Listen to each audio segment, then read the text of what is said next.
आज से हम लोग पंचांग कोर्स शुरू कर रहे हैं। नमस्कार। तो सबसे पहले तो आप सबको बोलेंगे कि पंचांग को लेकर जो भी आप प्रणाम लोग वीर जी। समझते हैं। प्रणाम प्रणाम प्रणाम। नमस्कार सर। पंचांग को लेकर क्या समझते हैं? पंचांग को लेकर एक तो हम लोग के दिमाग में कंसेप्ट है कि भाई पंडित जी आए, पंचांग देखे और कुछ उन्होंने बता दिया। ठीक है, हम लोग पंचांग को इतना ही तक समझते हैं। लेकिन उस पंचांग में होता क्या क्या है और उनकी उपयोगिता क्या है, इसको समझना बड़ा जरूरी है। आप में से किन्हीं ने कभी कोई पंचांग का उपयोग किया है? मतलब कोई पंचांग की पुस्तक हाथ में लेके देखा है कि क्या है, नहीं है, कैसे है? बताइए बताइए। और जितने लोग वीडियो गुरु जी खोल तिथि लेंगे वगैरह उतना अच्छा रहेगा। हाँ, मनोज जी बताएं।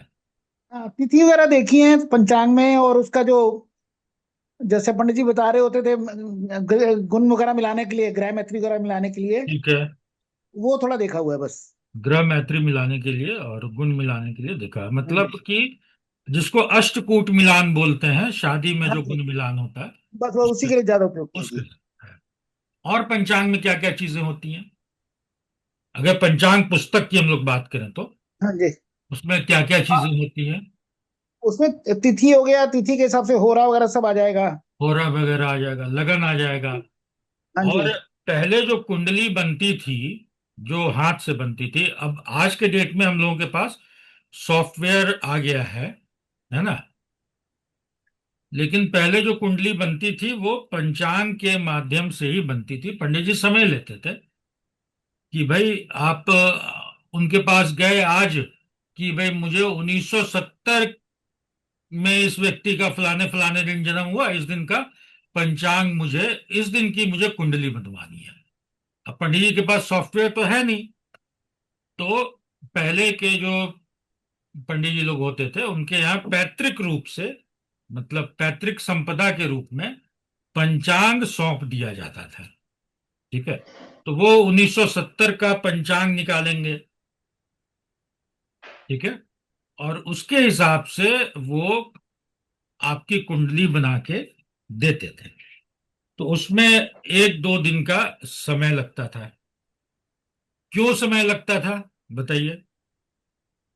लगन शुद्धि करते थे, टाइम निकाल के ग्रह की पोजीशन देखनी है, टाइम का शुद्धिकरण करते थे कि लगन पंचांग शुद्धि मान लो करते थे। इलाहाबाद का और दिल्ली का जन्म है, तो उसके हाँ। हिसाब से टाइम को एडजस्ट करते थे, लोकल टाइम को। ठीक है। और ग्रह बस बेसिकली मेरे दिमाग में तो शुद्धि आती है, फिर मैनुअल कैलकुलेशन सारी होती थी। हाँ, मैनुअल डिपेंड बुक कैलकुलेशन, एक टेस्ट। हाँ जी। लोकल एलएमटी होता है, लोकल मीन टाइम, उससे उसको करेक्ट करते थे, जिससे कि लगन की चीजें निकल के आती थी कि भाई लगन क्या है। सबसे पहले तो लगन का ही निर्धारण किया जाता है। उसके बाद पंचांग, अगर आप लोगों ने कभी पुस्तक देखी होगी। अब ग्रह की पोजीशन, जैसे अ, कैसे निर्धारित होती है? आपकी हमारी कुंडली में ग्रह के पोजीशन को और उसके बाद ग्रह के डिग्री को कैसे देखते हैं? कुंडली तो बन बना के आ जाता है। हम किसी भी सॉफ्टवेयर में डेट टाइम प्लेस डालेंगे, कुंडली बन के आ जाएगी। लेकिन उस कुंडली बनने का आधार क्या है? ये पंचांग है। ठीक है, पंचांग के आधार पर कुंडली बन के आती है, इसको हमेशा ध्यान रखना है। अब उसमें जो पंचांग शब्द बना, वो बना 5 अंग से। तो 5 अंग क्या है? 5 अंग हुए तिथि, वार, नक्षत्र, करण और योग। 5 ही तत्व हैं। क्षिति, जल, पावक, गगन, समीरा। ठीक है, तो अधिकांश चीज आप देखिएगा कि जो एस्ट्रो मतलब ज्योतिष में तत्व का बहुत महत्व है। पांचों तत्व का बड़ा महत्व है। वो तत्व राशि हो, या वो ग्रह हो, या वो नक्षत्र हो, या वो भाव हो। यही 4 स्तंभ माने गए हैं: राशि, भाव, नक्षत्र और ग्रह। इन पांचों में तत्व का बड़ा इंपॉर्टेंस है। ठीक है। तो इन पांचों को, इन पांचों तत्वों का पंचांग में भी सम्मिलित किया गया है। ठीक है। तो अब ये पांचों चीजें बताती क्या क्या है? नंबर वन, तिथि तो समझ में आ गया हम सबको, तिथि समझ में आ गया। लेकिन उस तिथि का, तिथि पता चल गया कि प्रतिपदा का मेरा जन्म है, या षष्ठी तिथि का जन्म है, या किसी भी चतुर्दशी तिथि का जन्म है। लेकिन इस तिथि का मैं करूं क्या? ये तिथि तो हम जान लिए। कोई आदमी अपना डेट ऑफ बर्थ बताइए, या एक चार्ट बनाया जाए। मेरे लिए 7 जनवरी, मैं देता हूँ मुझे।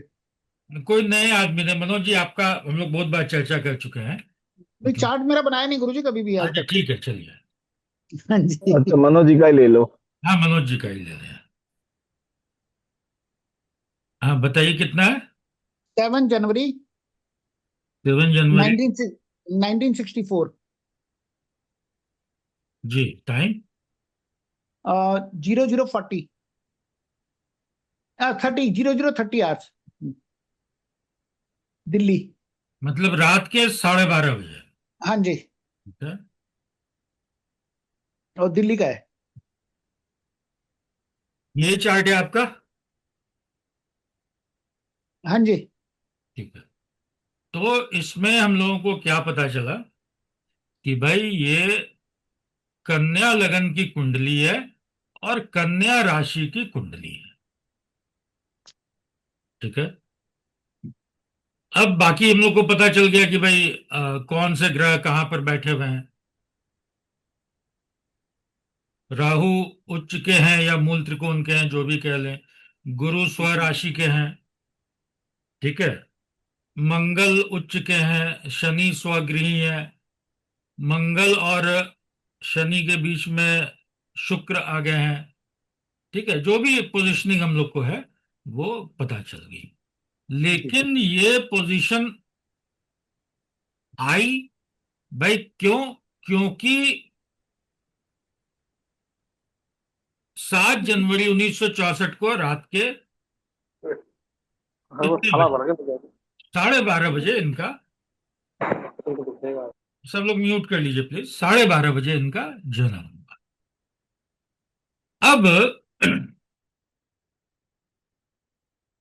यहां पे एक बड़ा बेसिक खुलता है, आता है बेसिक कैलकुलेशन। बेसिक कैलकुलेशन में बाकी सारी चीजें लिखी हुई हैं, विक्रम संवत कौन सा है, ल्यूनर मंथ कौन सा है। तो माघ के महीने में इनका जन्म हुआ है। ठीक है। कृत्तिकादि सिस्टम से क्या होता है, क्या क्या हम लोग फॉलो करते हैं, कौन सा ल्यूनर मंथ फॉलो करते हैं, उसकी भी हम लोग चर्चा करेंगे। ठीक है।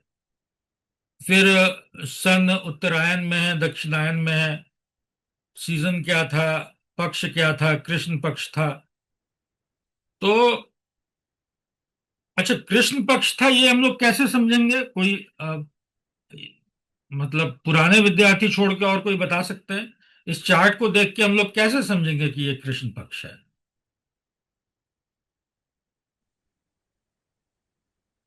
क्योंकि चंद्रमा सूर्य की तरफ बढ़ रहा है। चंद्रमा सूर्य की तरफ बढ़ रहे हैं, कहां से बढ़ रहे हैं?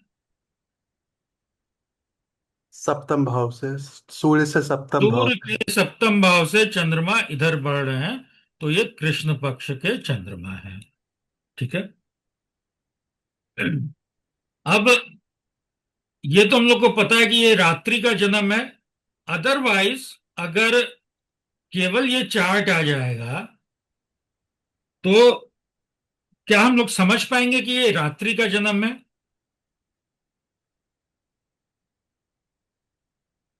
सूर्य से समझ जाएंगे। सूर्य से समझ जाएंगे, वेरी गुड।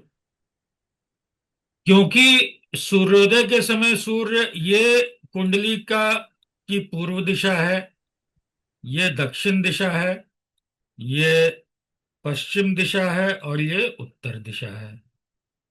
ठीक है। सूर्योदय के समय सूर्य यहां पर होंगे, ठीक दोपहर में सूर्य यहाँ पे होंगे। ये तो हम लोग 2D में देख रहे हैं, जब 3D में देख, दुनिया और पृथ्वी तो सब 3D है, तो उसमें जो 10th हाउस है वो हमारे सिर के ऊपर का भाव है। ठीक है, ये सिर के ऊपर का भाव है। तो इसीलिए कई ग्रंथों में, जिसमें बहुत सारे पर्यायवाची शब्द बताए हुए हैं भावों के, वहां पे इसको आकाश कहा गया है और इसको पाताल कहा गया है। ठीक है, ये ऑफ कोर्स, ये अगर ऊपर का भाव है, दसम भाव, तो ये वाला भाव जो होगा, चौथा भाव, वो नीचे का भाव होगा। ये क्लियर है सबको? तो दोपहर में यहां पे होंगे, और फिर उसके बाद शाम में ये इस डायरेक्शन है, तो डेफिनेटली सूर्य यहां पे होंगे।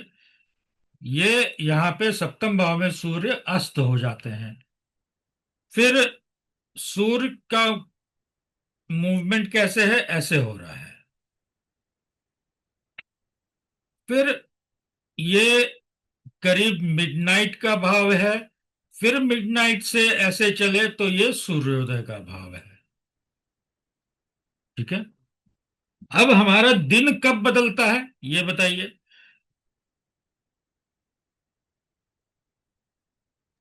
सूर्योदय पे बदलता है ना, सूर्योदय पे नया सूर्योदय दिन पर शुरू होता बदलता है, वार बदलता है। है। ग्रेगोरियन कैलेंडर में या अंग्रेजी सिस्टम में 12 बजे बदल जाता है। ठीक है, लेकिन इनका जन्म अगर हम लोग देखें तो रात के 12 बज के 30 मिनट पे हुआ। अंग्रेजी के हिसाब से देखिएगा तो वार इनका दूसरा हो, मैंने डेट दूसरा हो जाएगा। वहां से वीक डेज भी अलग हो जाएगा। अंग्रेजी में तो रात में हम लोग मान लेंगे कि भाई हाँ, रात वो तो 12, मंगलवार आ जाता है, अंग्रेजी में तो मंगलवार आ जाता है। मंगलवार आ जाएगा। ठीक है, लेकिन यहां पर वार कब बदलेगा, सूर्योदय के समय बदलेगा। तो वार जो हम लोग कंसेप्ट है, वो है सूर्योदय से। वार का कंसेप्ट सूर्योदय से है। ये मैं इसलिए बता रहा हूं कि पंचांग के बॉस अगर कोई है तो सूर्य और चंद्रमा है। पंचांग के बॉस अगर कोई है तो सूर्य और चंद्रमा है। और सूर्य और चंद्रमा कैसे ग्रह कहे गए हैं?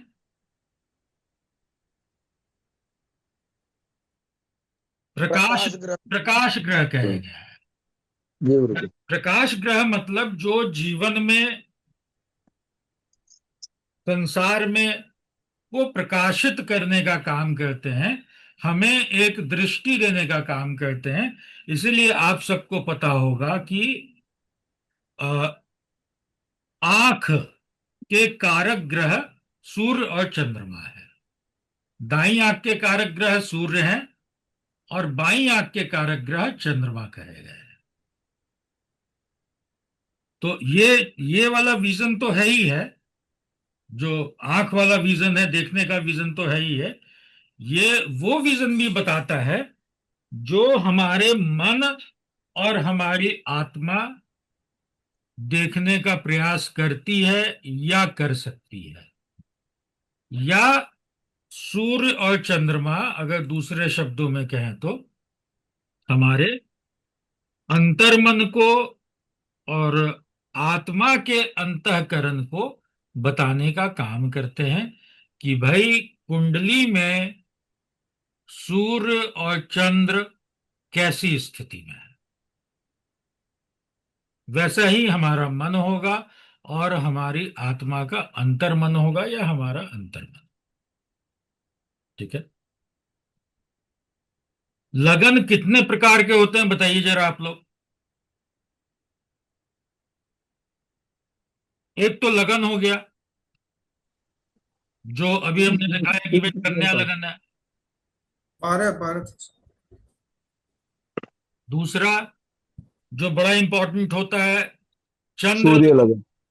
चंद्र चंद्र लगन लगन। और सूर्य लगन। सूर्य लगन, 3 लगन। तो इन तीनों तीन को ही प्रकार। क्यों बोला गया? सूर्य हमारी आत्मा को रिप्रेजेंट कर रहे हैं, चंद्रमा मन को रिप्रेजेंट कर रहा है, और लगन शरीर को रिप्रेजेंट कर रहा है। क्योंकि जिस समय शरीर इस धरती पर आया, जिस समय शरीर इस धरती पर आया, उसकी कॉर्ड कटिंग हुई, वो स्वतंत्र हुआ, उस शरीर ने पहली सांस ली, उस समय जहां पर हम पैदा हुए, उस जगह से पूरब दिशा में कौन सी राशि थी और कितने डिग्री पर थी। तो इसलिए लगन को बोला गया शरीर। तो ये तीन चीज बड़ा इंपॉर्टेंट है। और ऋषि कहते हैं कि इन तीनों को जाने बिना, इन तीनों लगन को प्रॉपर देखे बिना फलादेश नहीं करना चाहिए। ठीक है। ये पराशर, बृहद पराशर में पराशर ऋषि कहते हैं कि इन तीनों को जाने बिना फलादेश नहीं करना चाहिए। आज के डेट में अगर प्रैक्टिकल बोलें तो जो एक्सेल करना चाहते हैं, या कम से कम दो लगन तो, अ, लगन और चंद्र लगन तो जरूर देखना चाहिए। तो इनका बड़ा इंपॉर्टेंस है, किसका? सूर्य और चंद्रमा का। ठीक है। ग्रहों का एक नैसर्गिक बल होता है। ग्रहों का, हर ग्रह का एक षडबल शब्द तो आप लोगों ने सुना होगा, कि 6 प्रकार के बल मिला के ग्रहों के बल को निकालते हैं, षडबल। षड बने 6। उसमें फिर हर बल के, जैसे स्थान बल हुआ, काल बल हुआ, दिग्बल हुआ, दृक बल हुआ। ठीक है। तो इन सब में भी अलग अलग प्रकार के बल हैं, लेकिन एक बल होता है नैसर्गिक बल। ठीक है। वो हर ग्रह का फिक्स्ड है। कोई उसका सीक्वेंस बता सकता है, सबसे कम से सबसे ज्यादा? सबसे ज्यादा गुरुजी सूर्य का है। कम से सीक्वेंस बताइए ना। कम शनि, शनि के बाद? मंगल, हम्म। फिर इनका बुध। बुध ऐसे करके है गुरुजी। बृहस्पति का ज्यादा है, उसके बाद शुक्र का है। ठीक है। चंद्रमा, सूर्य चंद्रमा, हम्म। और बृहस्पति, सूर्य, शुक्र, फिर बुध, फिर मंगल, फिर शनि।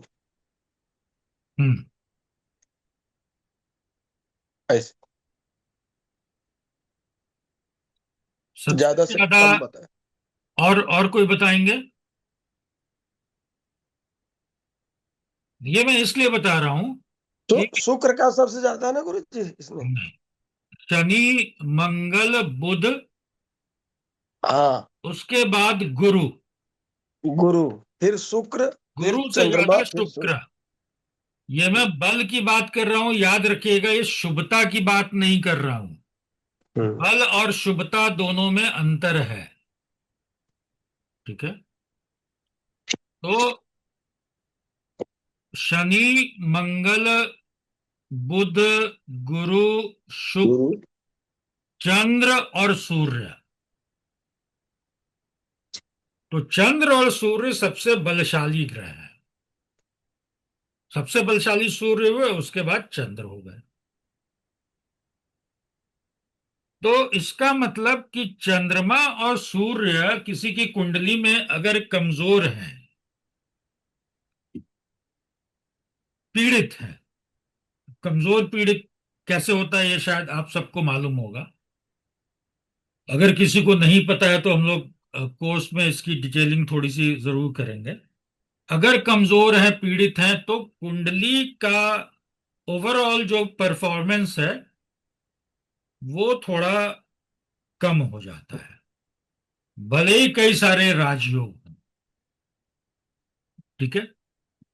तो एक तरफ हम लोगों ने देखा कि लगन मतलब लगन के इतना ही या लगन से ज्यादा इंपॉर्टेंस या लगन के इक्वल इंपॉर्टेंस दिया गया किसको? सूर्य और चंद्रमा को। ठीक है। उसी के साथ आप सबों ने एक सुदर्शन चक्र भी सुना होगा कि सुदर्शन चक्र से कुंडली को कैसे देखते हैं।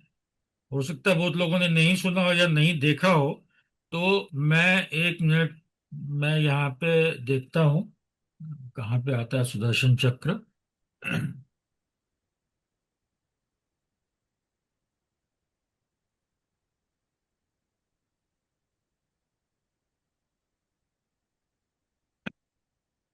ये मनोज गुप्ता जी का सुदर्शन चक्र बन।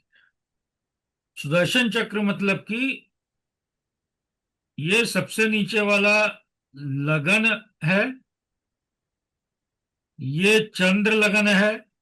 तो संजोग से इनका लगन और चंद्र लगन एक ही है।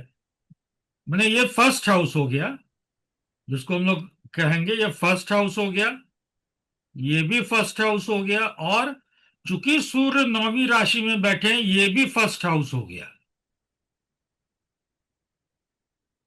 लगन का मतलब तो यही हुआ कि लगन का मतलब कि लगन इज द फर्स्ट हाउस। तो मान लीजिए कि अगर चंद्रमा इनके तुला राशि में बैठे होते तो यहां पे 7 नंबर आ जाता, और उस हिसाब से कुंडली एक एक घर ऐसे घूम जाती। ठीक है। तो अब ये फर्स्ट हाउस हो गया। तो अब इन तीनों का सम्यक अध्ययन बताएगा कि फर्स्ट हाउस इनके जीवन में कितना अच्छा है या कितना उसमें संघर्ष आएगा। वैसे ही हर हाउस के बारे। तो ये सुदर्शन चक्र पद्धति अलग है। ये केवल मैंने इसलिए बताया कि सुदर्शन चक्र में चंद्र लगन, चंद्रमा और सूर्य की बड़ी महत्ता बताई गई है। दूसरा, आप लोगों ने देखा कि भाई जो नैसर्गिक बल होता है उसमें सूर्य और चंद्रमा सबसे important। ठीक है। जो राजयोग फलित होते हैं, अब राजा ग्रह कौन कौन कहे गए हैं?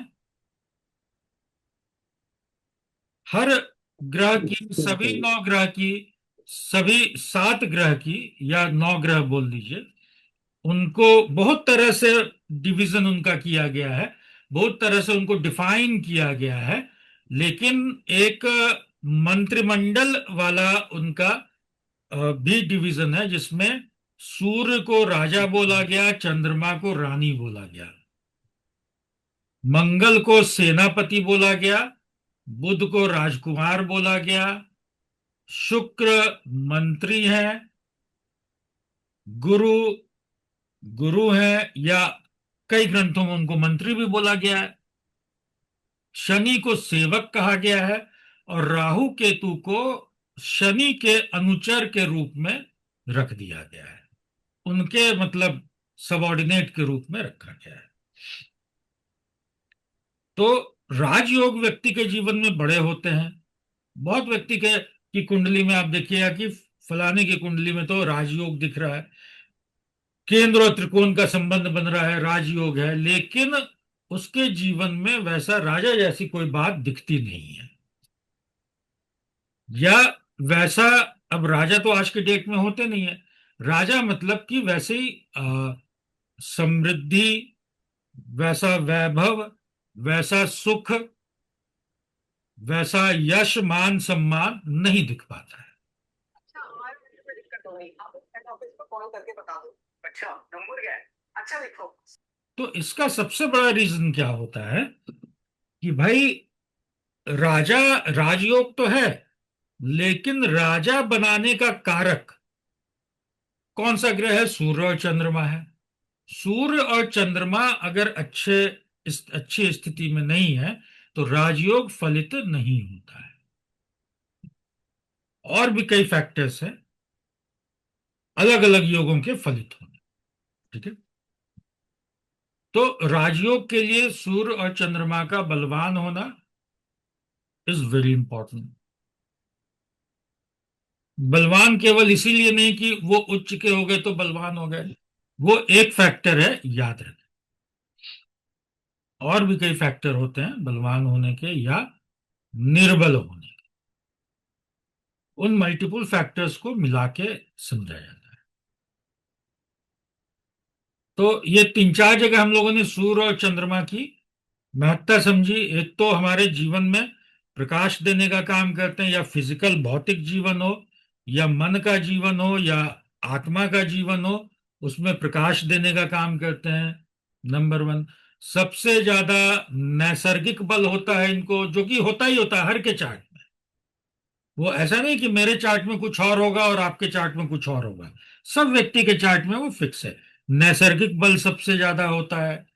राजयोग के कारक हैं, एक राजा है, एक रानी है, एक पिता है, एक माता है। पिता और माता मतलब जिनसे हमारी उत्पत्ति हो रही है, ठीक है। लगन के रूप में इनकी महत्ता है। हालांकि मैं साथ में ये भी बता दूं कि जब हम लोग इस कोर्स में तो नहीं, मैंने ऐसे जनरल जानकारी के लिए, लगन और बहुत प्रकार के होते हैं, अलग अलग रीजन के लिए, अलग अलग रीजन के लिए अलग अलग प्रकार के लगन बताए गए हैं।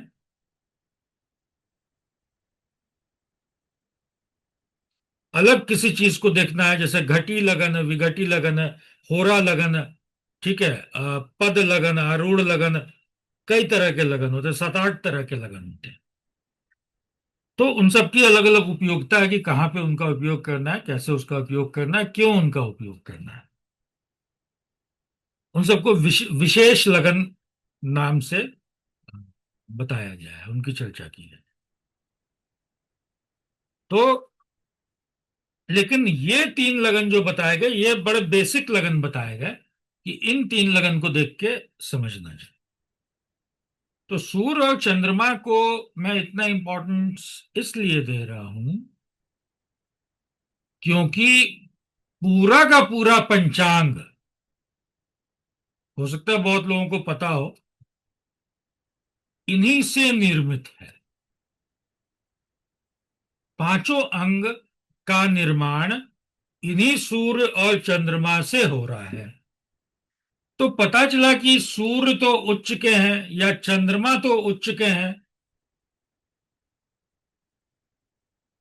लेकिन पंचांग में सूर्य या चंद्रमा अच्छी स्थिति में नहीं रह जाए। तो हम तो मन मन बड़ा खुश हो रहे हैं कि मेरे सूर्य उच्च के हैं, चंद्रमा उच्च के हैं, तो निसर्ग बलशाली ग्रह सबसे उच्च के हो गए, तो जीवन में बड़ा अच्छा होगा। लेकिन जीवन में वैसा घटित होता कुछ दिखता नहीं है। पंचांग इज बेसिकली इन 5 चीजों को मिला के वो क्षण है जिस समय कोई घटना घटित हो रही है,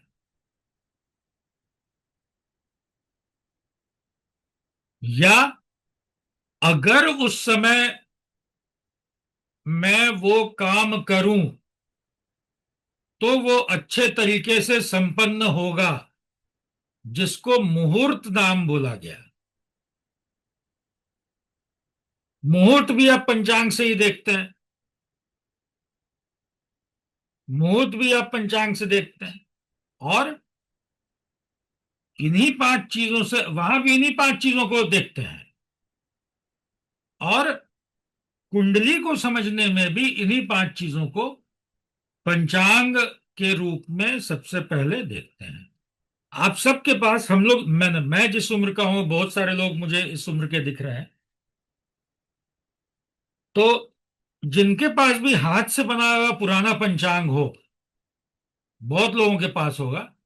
पंडित जी जो हाथ से बना के रोल करके देते थे या कॉपी में बना के देते थे, उसको उठा के देखिएगा। सबसे पहले उसमें पंचांग का वर्णन होगा कि इस तिथि को, इस वार को इस करण में, इस नक्षत्र में और इस योग में जातक का, इस योग में फलाना यशस्वी फलाना बाबू के घर पहली संतान, दूसरी संतान, जो भी है अपना, स्त्री संतान, पुरुष संतान का प्रादुर्भाव हुआ।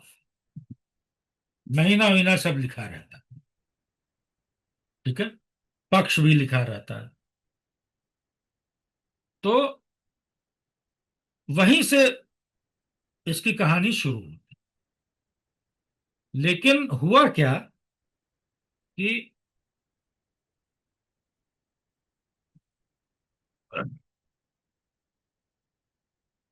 5 दिन में ज्योतिष सीखने की परंपरा में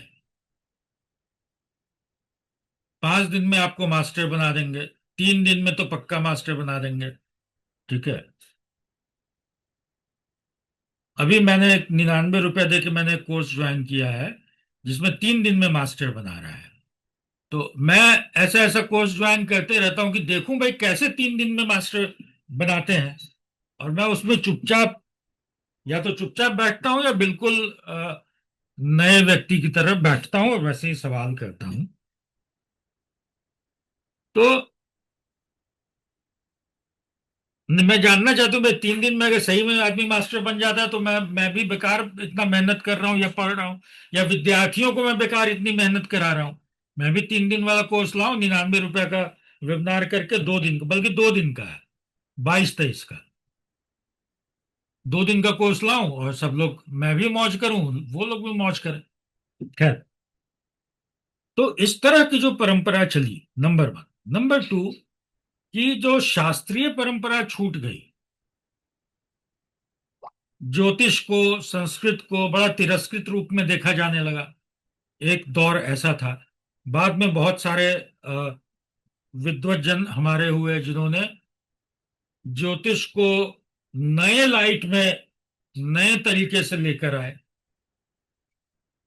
पंडित सूर्य राव, क्या नाम है, बीवी रमन, उनके पिताजी, ठीक है। उसके बाद श्रीमाली सर, गुरुजी नारायण दत्त श्रीमाली जी, फिर और बहुत बहुत सारे लोग हुए जिन्होंने इस पे हिंदी में, चूंकि संस्कृत तो किसी को आती नहीं थी, भूल गए सब, तो हिंदी में, अंग्रेजी में कमेंट्री लिखी, चीजों को समझा समझा के लिखा, सुरेश चंद्र मिश्रा सर। उसके बाद धीरे धीरे ये प्रकाश में आया। अब उसके बाद हुआ कि भाई, एक इसका बड़ा अच्छा तरीका क्या है कि ज्योतिषी के पास वही आदमी जाता है, आइडियली, मैं समझदार आदमी की बात नहीं कर रहा हूं, आइडियली वही आदमी जाता है जो किसी भी चीज में फंसा हो और सब तरीके से हार चुका हो। हाँ, के एन राव सर, राइट। तो अब यहां पर चूंकि हम सब एक तरह के इसमें जी रहे हैं, क्या बोलते हैं, स्वार्थी दुनिया में जी रहे हैं, तो लोगों ने इस ज्ञान का, विज्ञान का गलत उपयोग शुरू किया और तरह तरह से बताने लगे लोग, पढ़ाने की प्रथा, परंपरा चालू की। अदरवाइज अगर आप कोई किसी यूनिवर्सिटी में जाएंगे, वहां से कोर्स करेंगे, तो बड़ा पूरा सिद्धांत ज्योतिष से चीजें शुरू शुरू शुरू होके चलती हैं। तो पंचांग उसमें कहीं 3 दिन के ज्योतिष में छूट गया, 5 दिन के ज्योतिष में छूट गया। बेसिक्स भी लोग नहीं बताने लगे। तो मैंने, मतलब, लेकिन कोई भी सीरियस विद्यार्थी इसको पढ़ता, समझता और इम्प्लीमेंट करता जरूर है।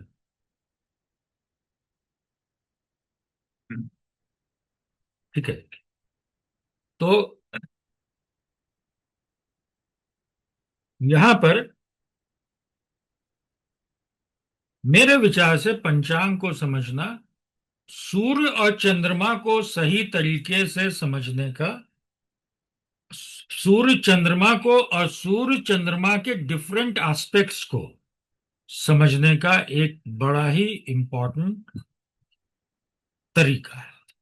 और सूर्य और चंद्रमा को क्यों समझना है, ये हम लोगों ने इतनी देर में समझा। अब तिथि का निर्माण कैसे होता है, सबसे पहले हम लोग आते हैं तिथि। तिथि के निर्माण में सूर्य और चंद्रमा का क्या रोल है, बताइए। आप लोग सब आमंत्रित हैं बोलने के लिए, हैंड रेज करके बोल सकते हैं। ओपन माइक सबका है। मैं अपने मेरी क्लास में कभी माइक मैंने बंद नहीं रहता है कि मैं परमिशन दूं लोग खोलें, ठीक है। जितने लोग वीडियो ऑन कर लें, मुझे भी थोड़ी एनर्जी आएगी, आप लोग को भी शायद अच्छा लगेगा। अगर आप लोग अपना आधा घंटा, एक घंटा, डेढ़ घंटा इस वेबिनार को या इस क्लास को देने आए हैं सीरियसली, तो ठीक है। सर, जी हाँ, विधि जी बताएं। यस गुरुदेव, वो तिथि में सूर्य और चंद्र का मेरे ख्याल से इस तरह से रोल रहता है हम्म, कि हम लोग सूर्य से महीना निकाल सकते हैं कि कौन सा महीना चल रहा है, और तिथि से हम लोग चंद्रमा की स्थिति को देखेंगे कि वो शुक्ला पक्ष का है, कृष्ण पक्ष का है, या फिर वो शुक्ल पक्ष से अमावस्या की ओर जा रहा है या अमावस्या से पूनम की ओर जा रहा है। उस हिसाब से हम लोग प्रतिपदा, द्वादशी, तो हम कैसे एकादशी, ये सब। समझेंगे कि आज प्रतिपदा से अब द्वितीया शुरू हो गया, फिर तृतीया शुरू हो गई। आ, वो चंद्र को देख के हम लोग डिसाइड करते हैं, चंद्र को क्या देखेंगे? इसकी कलाओं को। कलाओं को देखेंगे, वो तो आकाश में देखेंगे। हाँ। अगर बादल छाए हुए हैं फिर कैसे देखेंगे? फिर मुझे नहीं पता कैसे देखेंगे। चार्ट में कैसे देखेंगे? डिग्री से देखेंगे गुरु जी। डिग्री से देखेंगे। हम्म। मैं संबंध की बात ये कर रहा हूं कि सूर्य मान लीजिए किसी के 10 डिग्री पे है किसी भी राशि में। इन्होंने बड़ा अच्छा कहा कि सूर्य से हम महीना निकालेंगे। अब इनके सूर्य, मनोज जी के सूर्य किस राशि में? 9वीं राशि में है। तो भाई अब तक मुझे लगता है कि सब लोग भूल गए होंगे कि इन्होंने क्या डेट ऑफ बर्थ बताया था। दिसंबर जनवरी का होगा गुरु ठीक जी। है, तो क्यों होगा दिसंबर जनवरी का? सूर्य संक्रांति हम सबको पता है। नहीं भी पता है तो मकर संक्रांति तो हम सबको डेफिनेटली पता है कि भाई 14 जनवरी को होती है। सूर्य एक राशि में एक महीने रहते हैं, ठीक है, करीब। ये जब भी हम लोग ग्रह किसी राशि में कितने दिन रहते हैं, तो हमेशा करीब का इस्तेमाल करना चाहिए, ये याद रखें, क्योंकि ये एक रिलेटिव मोशन है। सूर्य भी सूर्य तो स्थिर है, हम चल रहे हैं, और बाकी ग्रह भी चल रहे हैं, हम सबको देख रहे हैं, ठीक है। तो ये हमेशा एक रिलेटिव मोशन में आता है। तो 15 जनवरी को, 14 जनवरी को मान लीजिए मकर मतलब 10 नंबर की राशि में आए सूर्य। इसका मतलब 15 जनवरी से 14 जनवरी से 14 दिसंबर के बीच सूर्य 9वीं राशि में होंगे। मतलब इसी बीच में इनका कभी जन्म हुआ होगा, ठीक है। अब एक चीज और बताते हैं कि भाई इनके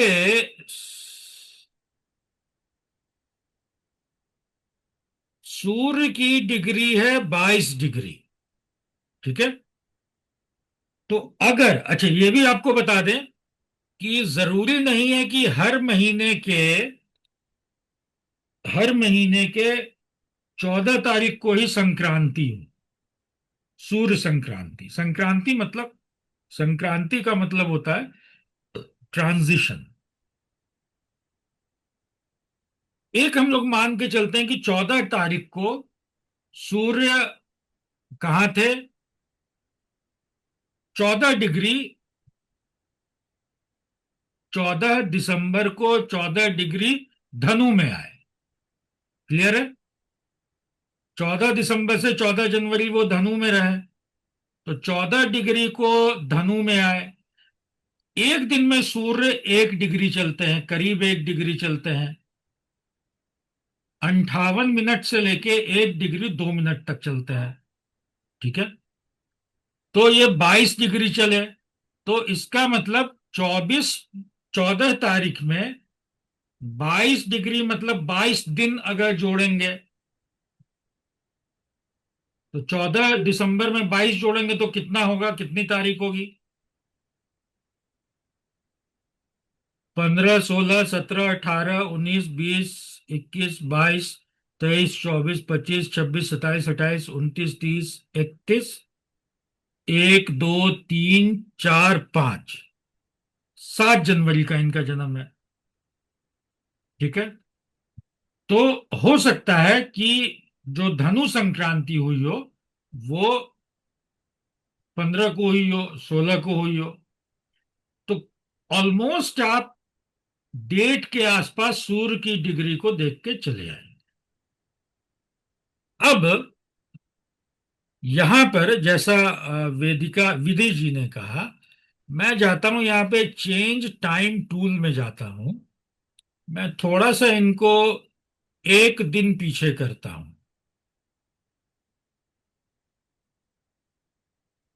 तो ये आगे हो 1 दिन पीछे किया। ठीक है, चंद्रमा अभी भी यहीं पे है कन्या राशि में, सूर्य अभी भी यहीं पे है।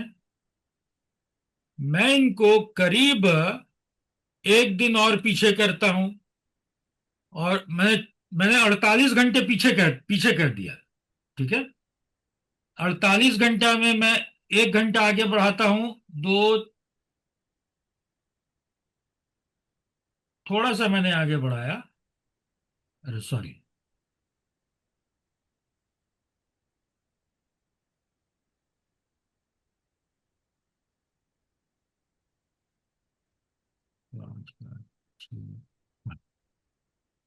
तो करीब 46 घंटे पहले सूर्य चंद्रमा आ गए कहां पे, इस राशि में। ठीक है, अब ये अभी भी कन्या में है, चंद्रमा सूर्य अभी भी यहीं पर है 9 नंबर में। लेकिन हुआ क्या, अब यहां पे आइएगा बेसिक कैलकुलेशन में, कृष्णा कृष्ण पक्ष की षष्ठी तिथि हो गई। ठीक है, इस समय किसी जातक का जन्म होगा, कृष्ण षष्ठी का जन्म है। और अगर हम लोग डेटा चेंज करें, 7 जनवरी रात के 12 बजे, ठीक है, जो इनका ओरिजिनल है, अभी भी चंद्रमा कन्या में है, सूर्य यहां पे है। देखते हैं इनका जन्म किस तिथि में हुआ है। ये कृष्ण अष्टमी में जन्म हुआ है। ठीक है, ये क्लियर हो गया आप लोगों को? तो भाई चंद्रमा सूर्य की राशि तो वही है, पक्ष भी वही है, बदला क्यों, तिथि क्यों बदली? तिथि angular distance of the sun and moon, ये तिथि का निर्धारण करता है, और वो angular distance is very important. That angular distance is very important, कि भाई हमारे मन पर, इमोशन पर क्या प्रभाव पड़ रहा है। क्योंकि इंपॉर्टेंट रोल बदल कौन रहा है, चंद्रमा बदल रहा है। बदल क्या रही है विधि जी, चंद्रमा की कलाएं बदल रही हैं। 16 कलाएं चंद्रमा की कही गए हैं, तो चंद्रमा की कलाएं बदल रही हैं।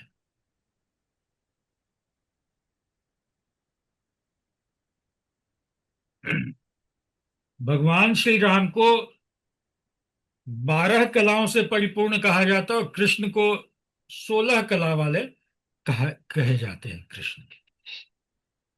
कृष्ण चंद्रमा के चंद्रवंशी हैं और श्री राम सूर्यवंशी हैं। तो बदल चंद्रमा रहा है किसके परिप्रेक्ष्य में? सूर्य के परिप्रेक्ष्य में, आत्मा के परिप्रेक्ष्य में। तो चंद्रमा हमारे इमोशन को बताता है, चंद्रमा हमारे मन को बताता है, हमारी भावनाओं को बताता है, हमारी संवेदनाओं को बताता है। तो हर तिथि में जन्मे व्यक्ति का इमोशन लेवल अलग अलग होगा। किसी में उसको वृद्धि मिलेगी, कहीं पर उसको रुकावट आएगी, कहीं पे उसको अ, दिमाग में बड़ी तेजी रहेगी, कहीं पे उसका मन ग्रोथ करने के लिए बड़ा ललायित रहेगा, कहीं पे उसका मन बड़ा क्रिएटिव हो जाएगा। अब प्रतिपदा तिथि के स्वामी कौन है? सूर्य है ग्रह के रूप में, और उसको अभी छोड़ देते हैं। उसके देवता अग्निदेव है प्रतिपदा तिथि के। तो मन पर अग्नि का असर, अब अग्नि क्या है? हमेशा आगे बढ़ने को, और प्रतिपदा कब हुई? या तो अमावस्या के बाद या पूर्णिमा के बाद, ये दो जगह होगा। यानी अमावस्या पूर्णिमा, अमावस्या इज ऑल्सो फुल साइकिल जहां पे नो मून हो गया, हम गायब ही हो गए। पूर्णिमा इज फुल साइकिल जहां इससे ज्यादा हम बढ़ ही नहीं सकते हैं। तो अब दोनों स्थिति में अब एक नई यात्रा के लिए व्यक्ति निकला है। चंद्रमा एक नई यात्रा पर निकला है।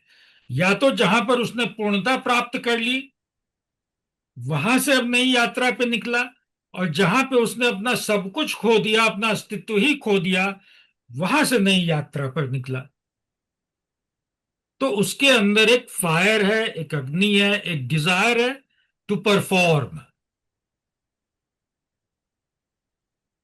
ठीक है। फिर द्वितीय में आता है, तो परफॉर्म करने की डिजायर तो है, लेकिन उसके लिए आपके अंदर एक क्रिएटिविटी होनी चाहिए। तो द्वितीय के देवता कौन है? ब्रह्मा जी हैं।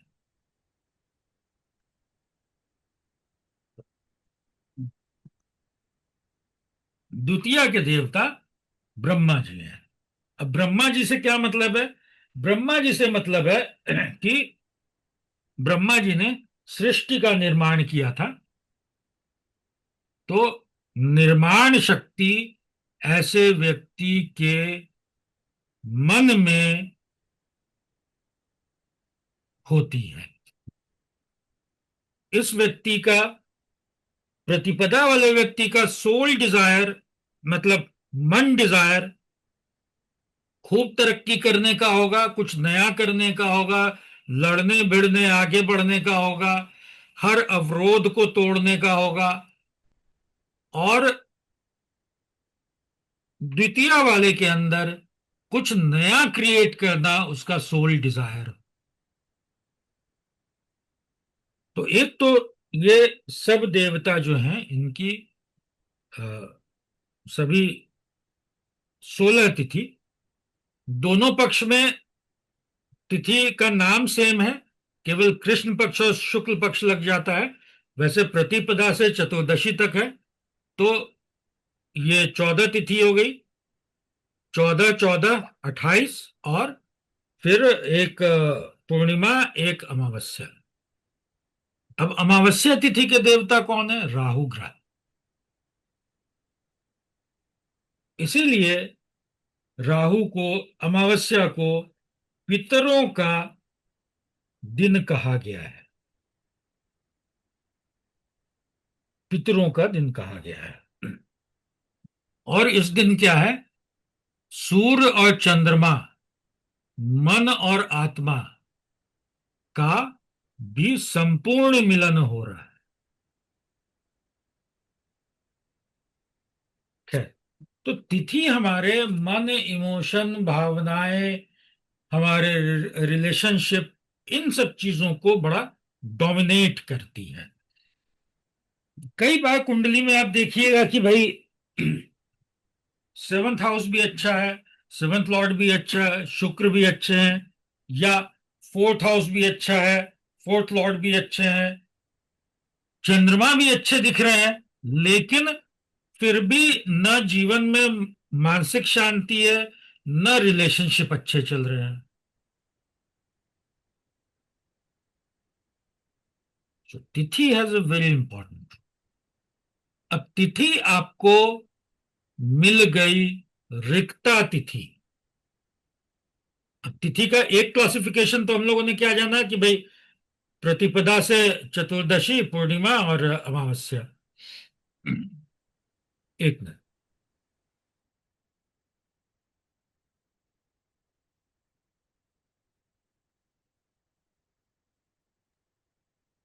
एक क्लासिफिकेशन और होता है जिसको याद रखना बड़ा इजी है, चाहिए तो नोट कर लीजिए आप लोग। नंदा, भद्रा, एक नीचे करके लिख लीजिए, नंदा के नीचे भद्रा। एक कप कॉफी और दे दो। नंदा, भद्रा, जया, रिक्ता और पूर्णा। अब ये तो नाम से भी बहुत चीज पता चल रहा होगा आप लोग को। नंदा मतलब आनंद देने वाला, जीवन को आनंदित करने वाला है। तो नंदा के आगे लिखिए एक। भद्रा मतलब जैसे हम लोग बोलते हैं भद्र पुरुष, सज्जन पुरुष। तो सज्जन पुरुष कौन होते हैं? जो जिनकी वाणी कौन हमके सज्जन पुरुष लगते हैं? जिनकी वाणी अच्छी होती है, पढ़े लिखे होते हैं। बंगाल में एक भद्र, भद्र लोक, भद्रजन शब्द चलता है। जिस भद्रजन ने इस बार ममता का साथ छोड़ दिया तो वहां उलट पलट हो गया। तो खैर, तो भद्रलोक, भद्रजन, पढ़ा लिखा, सब संभ्रांत। उसके आगे दो लिख लीजिए। फिर उसके बाद जया, जो विजय प्राप्त करता है, विजय करने को इच्छुक हो, हर जगह अपना डंका बजाना चाहता है, हर जगह अपना झंडा गाड़ना चाहता है, जय। उसके आगे तीन लिख लीजिए। फिर आती है रिक्ता तिथि। रिक्ता के आगे लिख लीजिए चार। रिक्त मतलब खाली।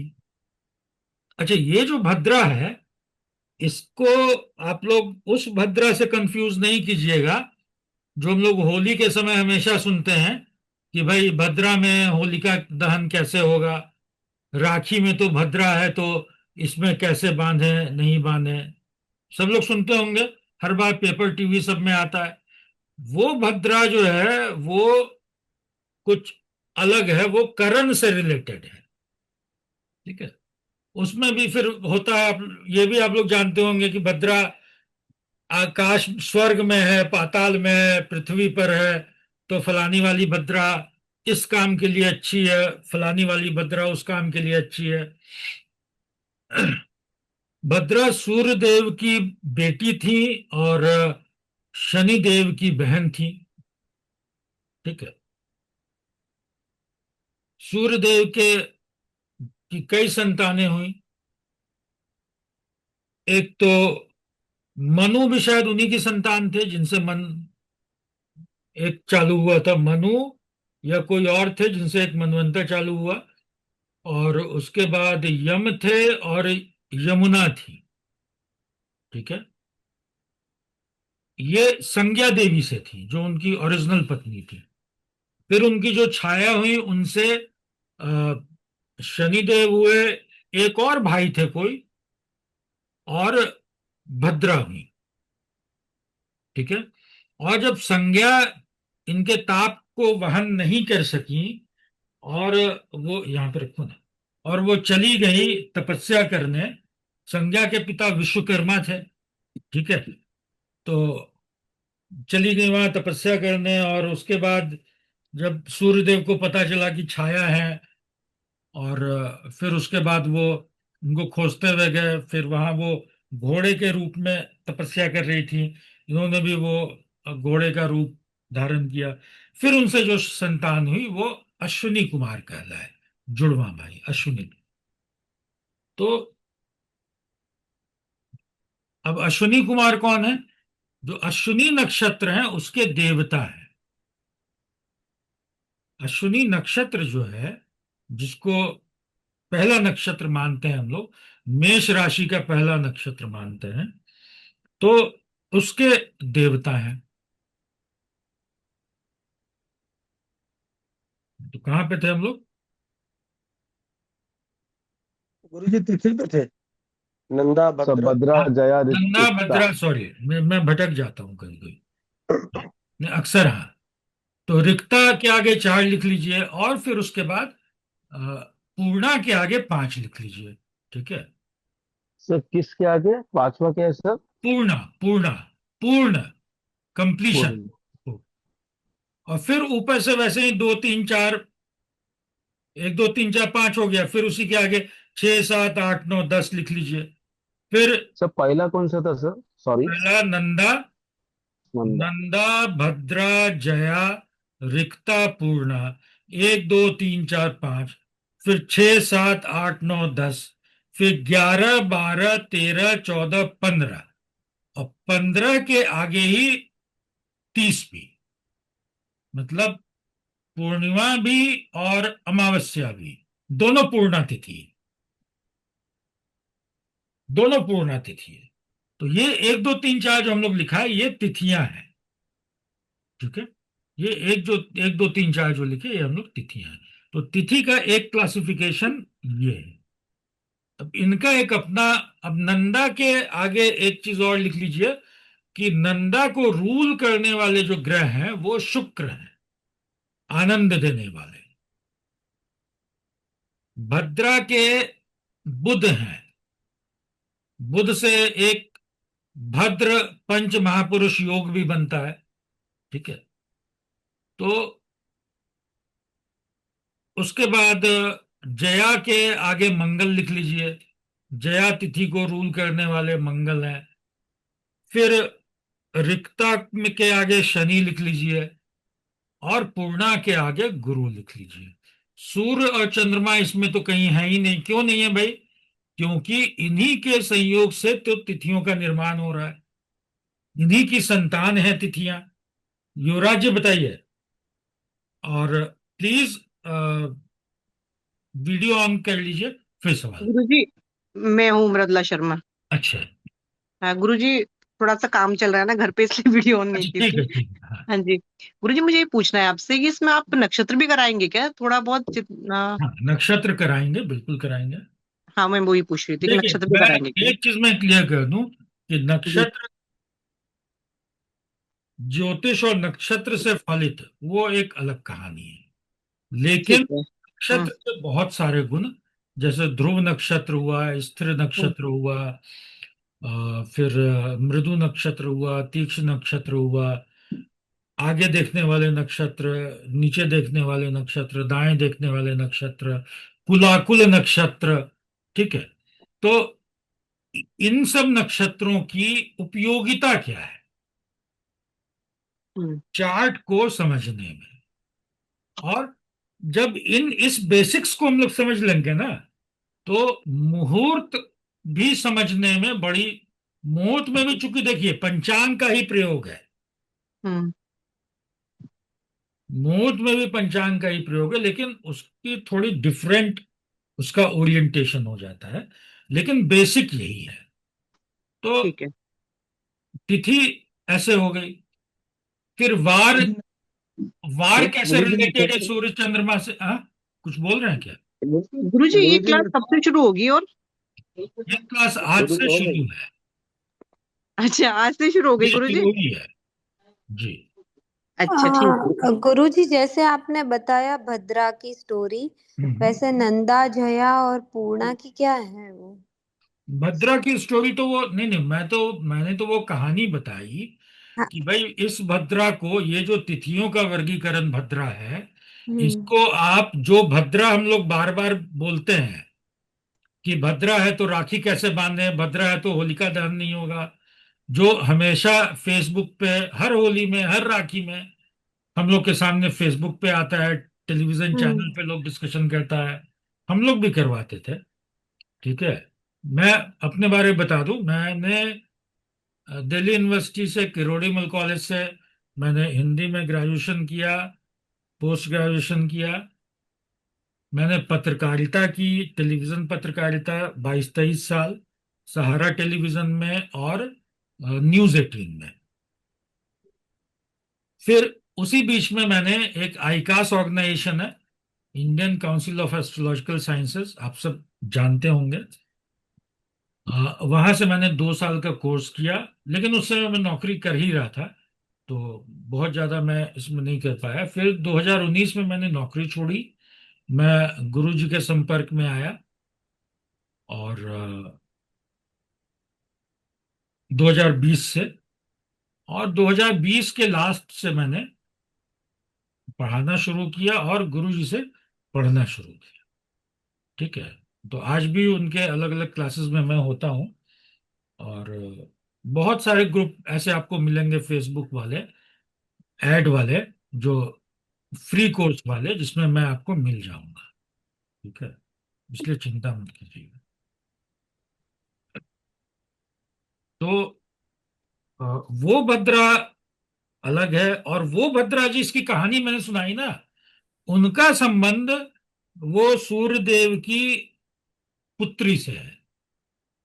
इस भद्रा का संबंध भद्र पुरुष, भद्रता, जिसको हम लोग भद्रता को अंग्रेजी में क्या बोलते हैं?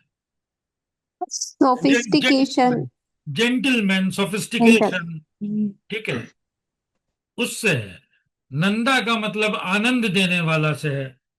अब जैसे आपने बहुत सारे योग और सुने होंगे, सर्व कि आज तो सर्वार्थ सिद्धि योग है, आज तो आनंद आदि योग है। ठीक है। हाँ। आज तो रवि योग आता रवि है। पुष्य योग है, आज तो हम्म। गुरु पुष्य योग है, हम्म। आज तो त्रिपुष्कर योग है, आज तो द्विपुष्कर योग है। हम्म। ये सब मुहूर्त की कहानियां हैं। ठीक है। अब इसमें योग में हम लोग क्या पढ़ेंगे, हम लोग इसकी भी चर्चा करेंगे। तो तिथि मोटा मोटी हम लोग समझ गए कि क्या हम लोग को देखना है, क्या क्या हम लोग पढ़ने जा रहे हैं। अब वार का कनेक्शन कैसे है सूर्य और चंद्रमा से? भैया वार का कनेक्शन यही है, एक मिनट। अच्छा, पूर्णिमा, रिक्ता, पूर्णा।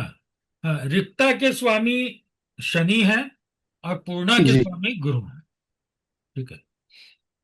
तो अब रिक्ता हो गई तिथि, तो रिक्ता वैसे अभी तिथि तो में, आपने कहा था राहु है।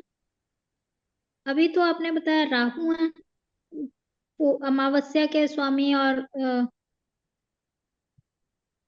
मैंने अमावस्या का वो बताया। दोनों का कंसेप्ट अलग अलग है। वो अलग अलग है दोनों दोनों, जी दोनों जी। दोनों क्लासिफिकेशन अलग अलग है मैम। हाँ। ठीक है। तो रिक्ता तिथि में किसी का जन्म हुआ, तो प्राइमा फेसी एक चीज मान के चलिए कि चीजें बड़ी इजीली नहीं मिलती। अब इसका दो तरह का इंटरप्रिटेशन है। ठीक है। अब कौन सा इंटरप्रिटेशन मेरे जीवन में आएगा? एक तो है कि भाई आपको मान लीजिए खाली घड़ा दे दिया गया। ठीक है। खाली घड़ा मेरे पिताजी ने मुझे दे दिया। अब या तो मैं रोते रहूं कि भाई मुझे तो पिताजी ने बाकी भाइयों को भरा घड़ा दिया, मुझे खाली घड़ा दे दिया, तो मैं जीवन में ठगा गया। दूसरा है कि मेरे पास खाली घड़ा है, हम इसको अपने विश से फिल कर सकते हैं। अब दूसरे मेरे बाकी भाइयों को अगर भरा हुआ घड़ा मिला, हो सकता है उसमें सोने का के सिक्के हों, हो सकता है चांदी के सिक्के हो सकता है मिट्टी से भरा हुआ हो सकता है अनाज से भरा हुआ हो। अब वहां पे उनको एक मिल गया, उसको पहले खाली करना पड़ेगा, तब अपने हिसाब से चीजें भरनी पड़ेंगी। तो क्या मुझे जो रिक्ता तिथि मिली है, मुझे जो तिथि के रूप में शनि देव का आशीर्वाद प्राप्त हुआ है, ठीक है, जो मुझे संघर्ष देगा, जो मुझे मेरी परीक्षा लेगा, तब जीवन में कुछ देगा, ठीक है, जो मुझे कहेगा कि जब तक कंसिस्टेंटली काम नहीं करोगे मैं रिजल्ट देने वाला नहीं हूं, तो उसको फॉलो करते हुए क्या मैं उसको फॉलो कर पाऊंगा, नंबर वन, या नहीं कर पाऊंगा। अगर मैंने कर लिया तो उस खाली घड़े को फिर मैं अपने विश के हिसाब से भरूंगा, ऑफ कोर्स मेहनत ज्यादा लगेगा। अगर मैंने उसको फॉलो नहीं किया तो भैया वो घड़ा खाली का खाली रह जाएगा।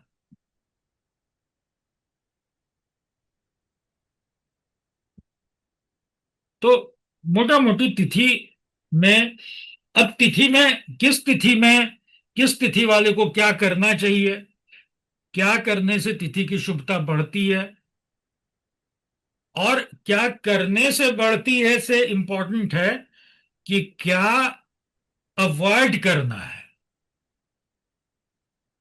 क्या छोड़ना है, in tandem with the chart. अब मान लीजिए किसी का जन्म प्रतिपदा में हो गया और उसके चंद्रमा के साथ मंगल बैठे हुए हैं, तो उसको लाइफ में क्या छोड़ना चाहिए, बताइए आप लोग को।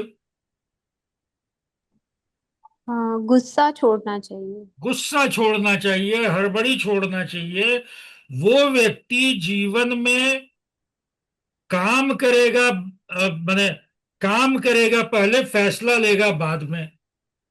गुस्सा, और उस गुस्से के कारण, उस अति उग्रता के कारण उसके अंदर बेचैनी रहेगी, उसके अंदर एंजाइटी रहेगा, और बेचैनी एंजाइटी के कारण व्यक्ति के जीवन में बहुत सारी परेशानियां आती हैं, उसके फैसले गलत होने लगते हैं।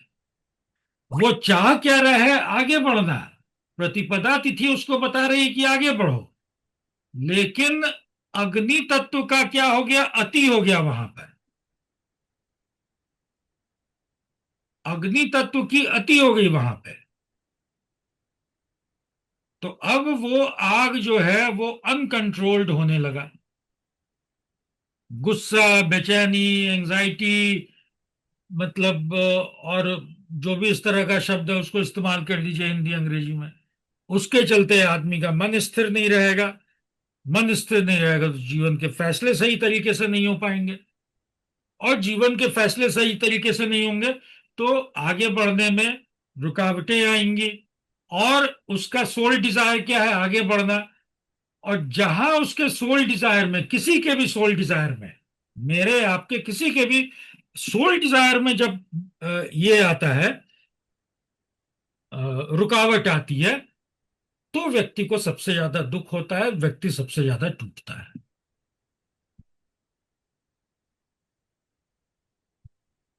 ये एक बड़ा प्रॉब्लम होता है।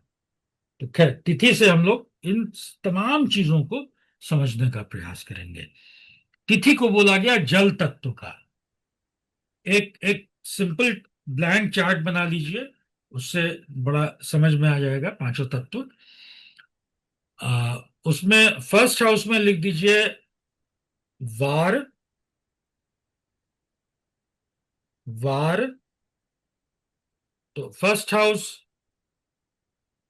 कौन से तत्व का हाउस होता है, अग्नि तत्व का, याद रखिएगा। फोर्थ हाउस में लिखिए तिथि। तिथि फोर्थ हाउस होता है जल तत्व का।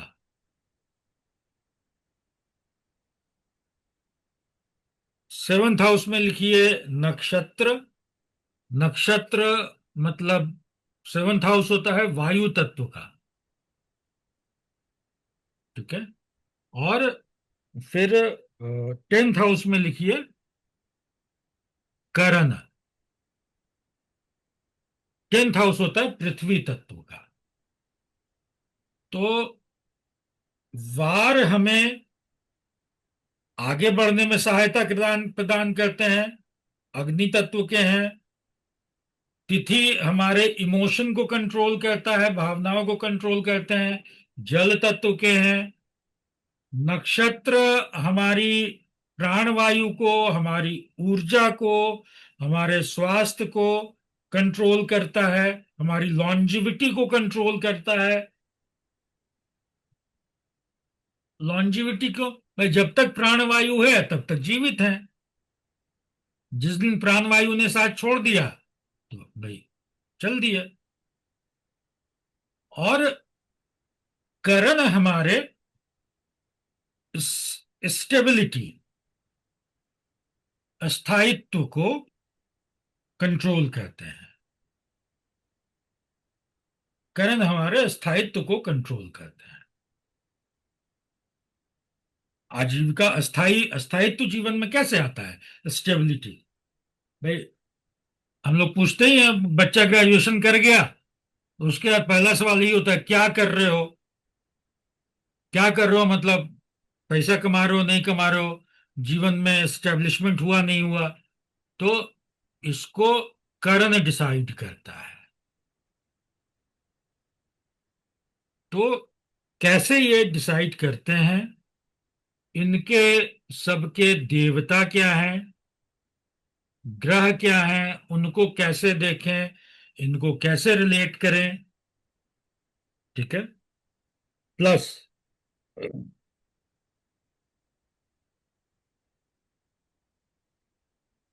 इनका क्या असर पड़ रहा है हमारे 10th हाउस बड़ा अच्छा है, 10th लॉर्ड बड़े अच्छे हैं, ठीक है। करण को रिप्रेजेंट करने वाला ग्रह, करण को रिप्रेजेंट करने वाला ग्रह पता चला कि अस्त हो गया, नीच का हो गया। अब आप लाख कोशिश कर लीजिएगा, अब 10th हाउस 10th लॉर्ड देख के आप प्रसन्न होते रहिए, वो प्रॉब्लम क्रिएट करते रहेगा। पता चला वो गुलिक का स्वामी बन गया, वो जीवन में हमेशा कार्य क्षेत्र में उतार चढ़ाव लाते रहेगा, अनायास, अनएक्सपेक्टेडली कहीं पे मतलब अनवांटेड सिचुएशंस में लाके पटक देगा, ठीक है। तो इन सबको आपस में कैसे रिलेट करना है? इन पंचांग के पांचों अंगों को और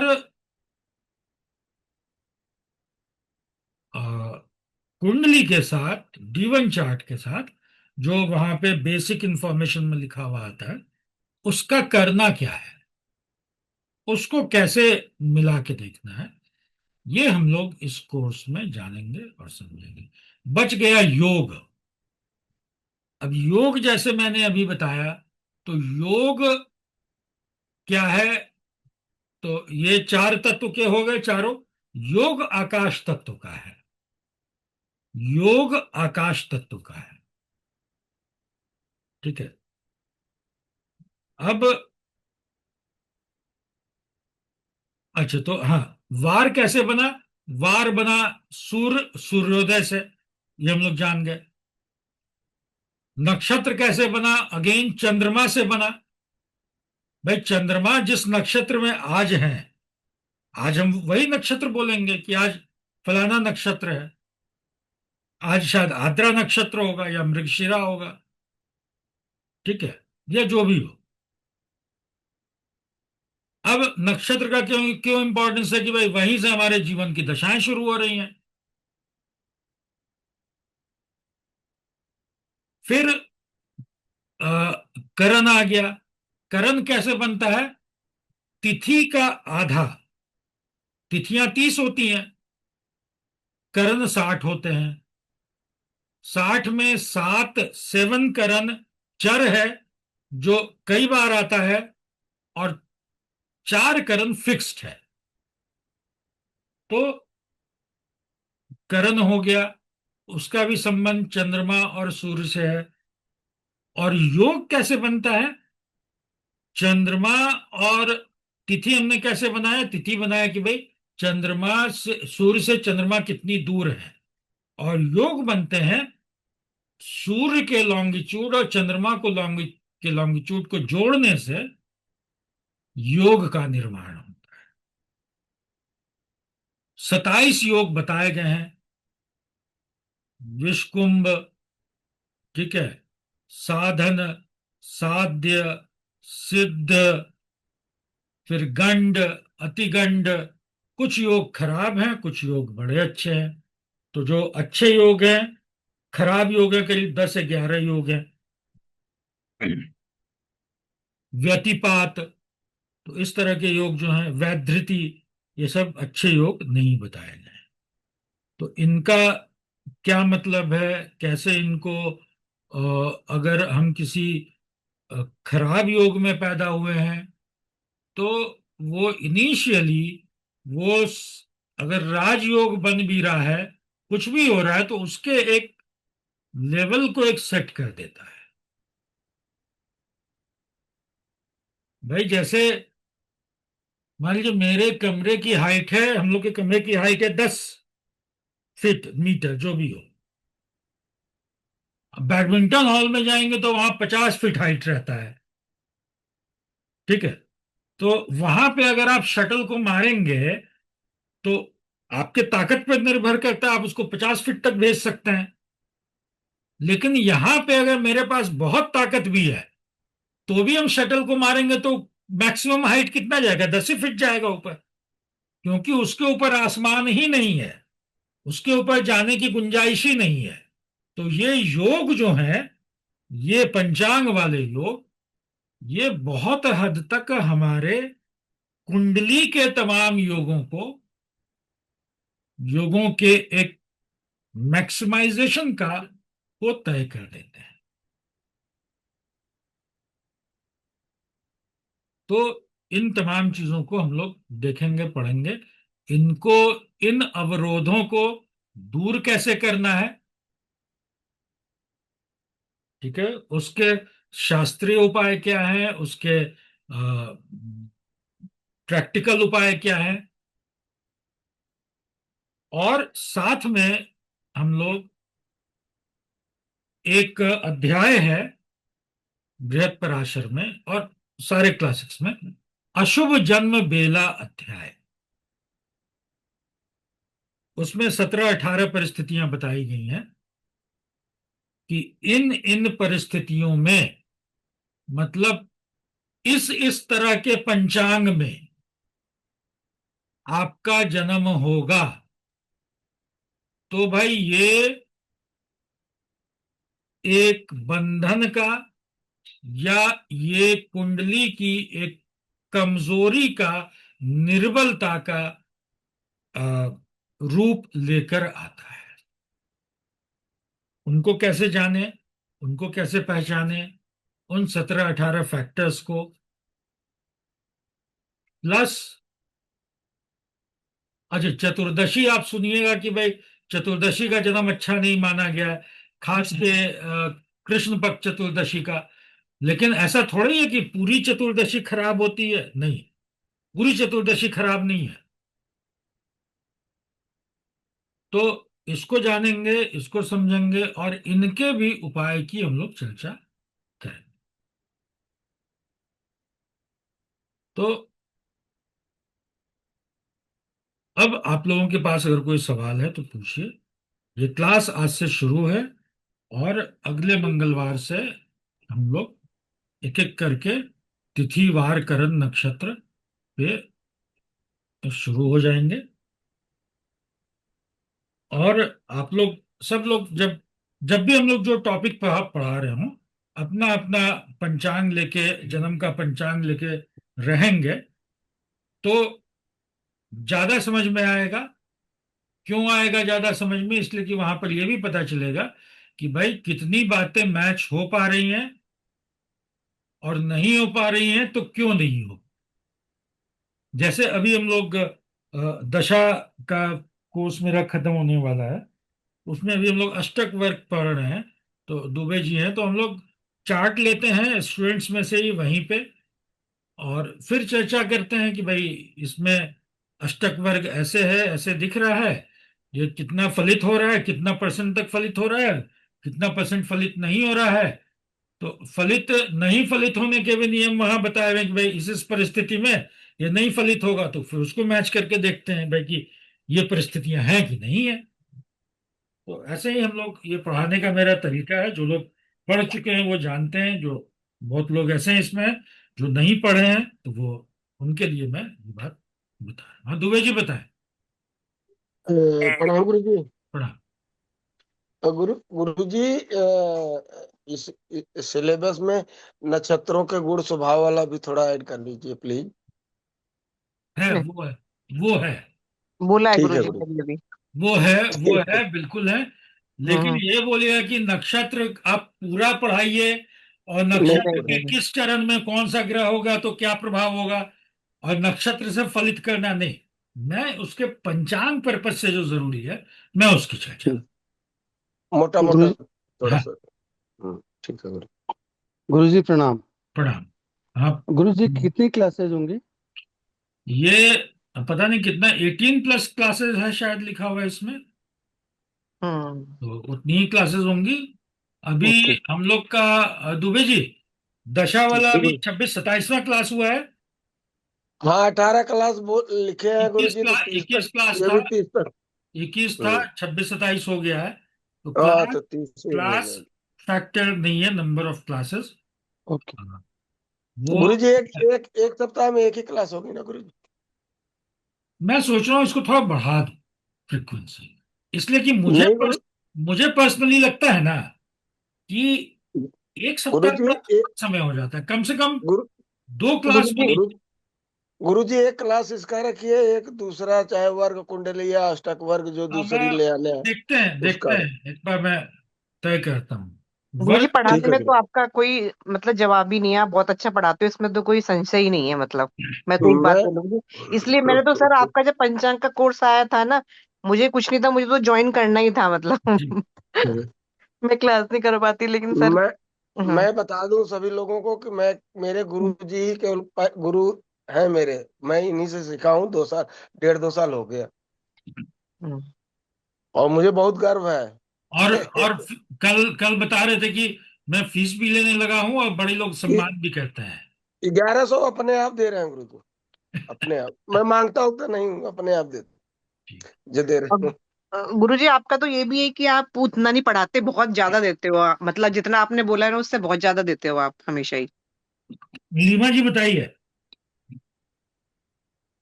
प्रणाम गुरुजी। बड़ा। गुरुजी, अगर किसी का मान लो हाँ, इसमें एक चीज अच्छी और बता दशा दें, न चल।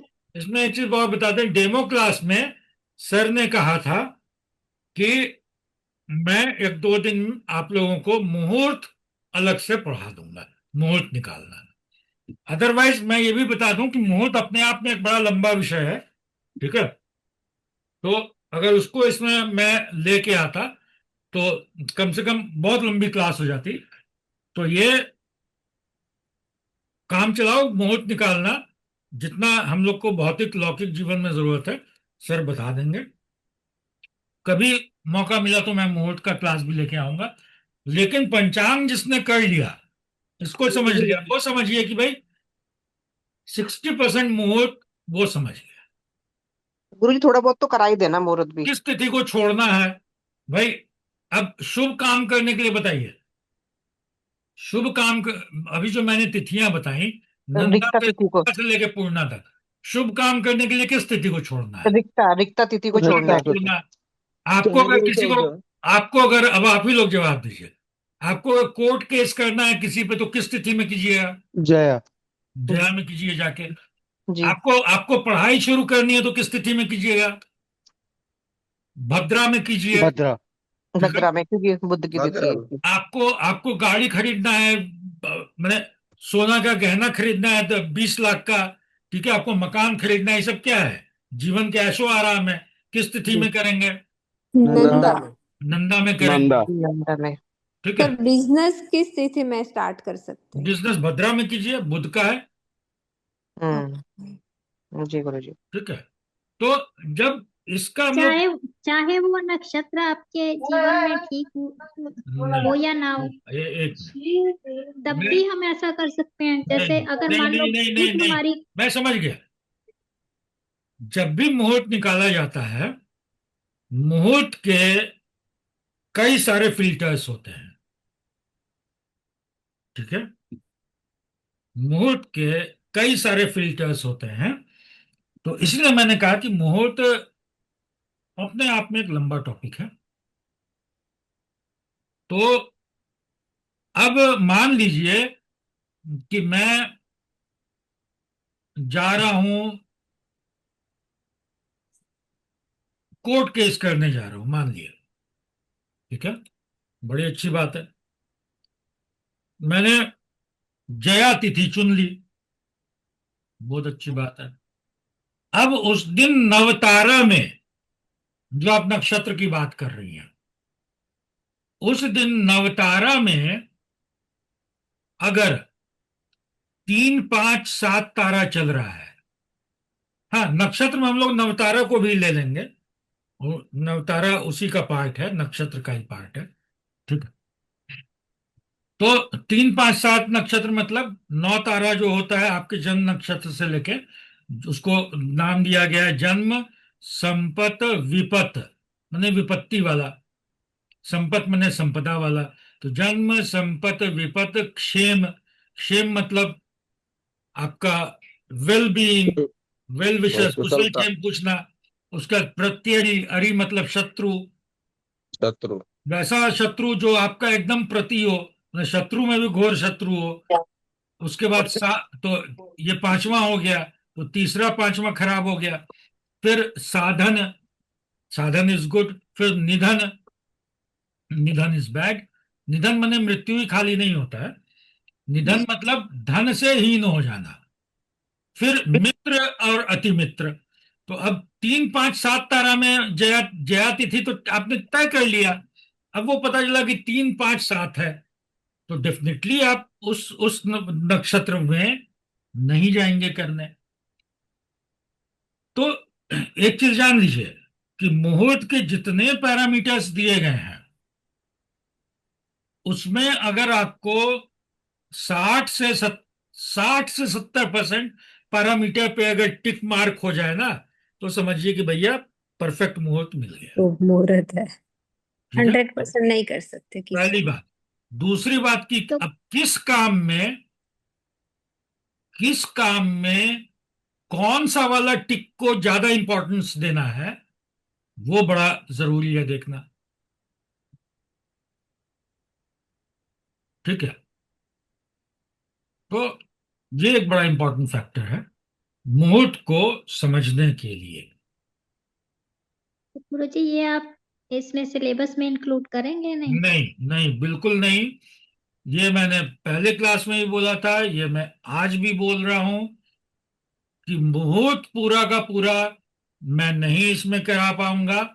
सर ने कहा है कि मैं 1 2 क्लास में आप लोगों को मुहूर्त निकालना मोटा मोटी बता दूंगा। वो सर की जिम्मेदारी है, मतलब सर आके बता देंगे आप लोग को, मैं नहीं करा पाऊंगा। लेकिन इतना सर मैं एक जरूर सब बोल रहा हूं कि इम्पोर्टेंट, बिना बिना इन चीजों को जाने, बिना इन चीजों को जाने, या मुहूर्त आप जब भी, जो भी आदमी जहां भी पढ़ेगा, जब भी पढ़ेगा, अगर ढंग से पढ़ना होगा तो ये चीज पढ़ना ही पढ़ना पड़ेगा। सर ये तो बहुत इम्पोर्टेंट है इसके लिए सबसे ज्यादा। हाँ, आप बिल्कुल सही बोल रही हैं। तो अगर आप इंक्लूड कर हम देते तो सब चीज बहुत अच्छा होता। इंक्लूड कर देंगे, बड़ा अच्छा तो हो जाएगा। इंक्लूड करेंगे फिर मुझे समय भी बढ़ाना पड़ेगा, मुझे फीस भी बढ़ानी होगी। मैं पढ़ा रहा हूं, मुझे भी कुछ घर परिवार है, चलाना होता है। सर फीस बढ़ा दीजिए और कर दीजिए फिर मुहूर्त हाँ इसका जी, भी। थोड़ी सी फीस बढ़ा के आप करते हैं अब थोड़ा सा। देखते हैं सर ये देखो, पंचांग वाला कोर्स खत्म हो जाए ना, उसके बाद ये मुहूर्त वाला भी एक करा मैं दीजिएगा मैं कोर्स। मैं वही सोच रहा हूँ, अलग से कराना हाँ, गुरुजी, पंचांग के पंचांग बाद अलग से अलग से एक कोर्स ही करा दीजिए आप मुहूर्त पंचांग के का। बाद मैं मुहूर्त का कोर्स भले करा दूं, उसमें बड़ा टाइम भी कम लगेगा और हाँ चीजें बड़ी, चूंकि ये लोग पढ़े रहेंगे, समझे रहेंगे, तो चीजें बड़ी आसानी से निकल जाएंगी। सर, वो सर प्लीज आप पंचांग का एक सबसे बड़ा वो है, एक एक करके। हाँ, पंचांग का सबसे जो मेन चीज है वो यही है कि मुहूर्त कैसे निकालें, क्या होता है मुहूर्त। नहीं नहीं, अगर ये मुहूर्त, मैडम मुहूर्त एक अलग कहानी है, मैं बता रहा हूँ। तो मुहूर्त तो क्या शास्त्र जब ही अलग हमारी है अच्छी गुरुजी। हमारी जब हमारी अनुकूलता होती है तब तो ठीक रहता है, हमारा ग्रह नक्षत्र सब हम्म, ठीक चल रहा है, दशा अंतर दशा। पर हमारे जीवन में किसी भी तरह की जब प्रतिकूलता आती है तब हम इन चीजों को देख के कभी दवाई खरीदना, कभी कोर्ट केस करना, तो ऐसा और करते हैं। हर चीज में मुहूर्त नहीं देखा है। मैं आपको बता दूं, अगर आप किसी भी मुहूर्त की किताब को उठाइएगा, मुहूर्त चिंतामणि का नाम सबने सुना होगा, बड़ी मोटी किताब है, मतलब इतनी इतनी मोटी किताब तो है ही है। उसमें अब ये कब लिखी गई, किस जमाने की बात है, किन परंपराओं का उन्होंने पालन किया, अब उसमें 16 संस्कारों के मुहूर्त लिखे गए हैं। आज के दिन में कौन सा आदमी 16 संस्कार करता है, बताइए। मेरे तो भैया 16 संस्कार नहीं हुए। एक जन्म संस्कार हुआ, वो सबका होना ही होना है। मैं अपने आप को, जन्म संस्कार और मृत्यु संस्कार, इस पे किसी का बस नहीं है। एक विवाह कब हम संस्कार पैदा कर होंगे और लेते कब हैं। हम मरेंगे, इस पे किसी का बस नहीं है। इसके लिए आप मुहूर्त देख भी नहीं सकते हैं। आजकल लोग देखने लगे हैं कि भाई हम इस समय बच्चा पैदा करवाएं, इस बड़ा एक मिसकंसेप्शन है। इस पे भी कभी चर्चा करेंगे हम लोग मुहूर्त में। बट यहाँ पे बाकी सब में, बाकी जो 14 संस्कार बचे, कितना संस्कार हम लोग करते हैं या किए, या शायद हम लोगों में जैसे मैं, मुझे अपना याद है कि भाई आ, जब पढ़ने की उम्र के हुए थे, या मैंने अपने बच्चों का जब किया, तो भाई उसमें भी मुहूर्त क्या हम लोगों ने देखा कि भाई सरस्वती पूजा के दिन बच्चे को वहां बैठा के स्लेट और चौक से कुछ लिखवा दिए। पहली बात, कोई कोई जो अपने घर परिवार में या आस पड़ोस में जो अच्छे बड़े विद्वान दिखे, उनको बुला के करवा दिए, सरस्वती जी की पूजा कर ली। गुरुजी मेरे हिसाब मुहूर्त से मेरे हिसाब से हम सब के घर में बच्चों का विद्यारंभ संस्कार ऐसे ही हुआ होगा। जी गुरु। सर इसमें एक प्रश्न आता है कि अ, ये सब मुहूर्त में जब हम करते हैं कार्य, तो ये कितने परसेंट ओवरटेक करता है कुंडली को, ये अभी चूंकि मुहूर्त। मुहूर्त में हम लोग नहीं जा रहे हैं, तो ये सवाल कभी बाद में, या ये सवाल संडे वाली क्लास में सर से, ठीक है। इसीलिए संडे की क्लास होती है कि उसमें मन के सारे भड़ास निकाले जा सके। हाँ, सर वो विधि सारे, विधि हाँ, जी बताएं। सारे प्लैनेट्स एक बार करा दीजिए कि प्रतिपदा में जैसे आपने बोला कि मंगल है, द्वितीय में ब्रह्मा है, तो अमावस्या में आप राहु है। आप किस ग्रुप में है, मैं लिस्ट ही भेज दूंगा। हाँ आप किस ग्रुप में हैं, किसी ग्रुप में हैं? हाँ जी सर। कौन से ग्रुप में? ये लाल किताब वाले ग्रुप में। आप ग्रुप मुझे ग्रुप पर्सनल मैसेज कर दीजिएगा, मैं लिस्ट भेज दूंगा। ये मिलना ठीक, कोई बहुत बड़ी बात नहीं है, ये तो इंटरनेट पे भी मिल जाएगा। ठीक। गुरुजी ये ये सब बुक है ये बुक। सब सिंपल सर इंफॉर्मेशन है। सर लाल किताब में डाल दीजिए सर, तो हमें भी मिल जाएंगे। अब लाल किताब में पता नहीं, इस वाले लाल किताब में मैं हूं या नहीं हूं, कोई एक आदमी को मैं भेज दूंगा, वो डाल देंगे। ठीक है, ये ठीक है। ये ठीक बुक है। है। मैं एक चीज बता दूं, ये इंफॉर्मेशन है। अच्छा, अब यहाँ पे क्या होता है, और एक चीज मैं बता दूं, जो मैं बताना बड़ा इंपॉर्टेंट, मैं मिस कर गया। हर तिथि में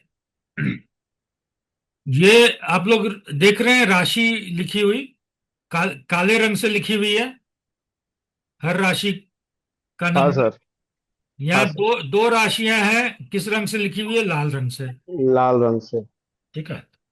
अब इसको अगर मैं चाहूं तो यहां से मैंने, एक है मार्क दग्ध राशि, मैंने बंद कर दिया तो भैया वो भी काला हो गया।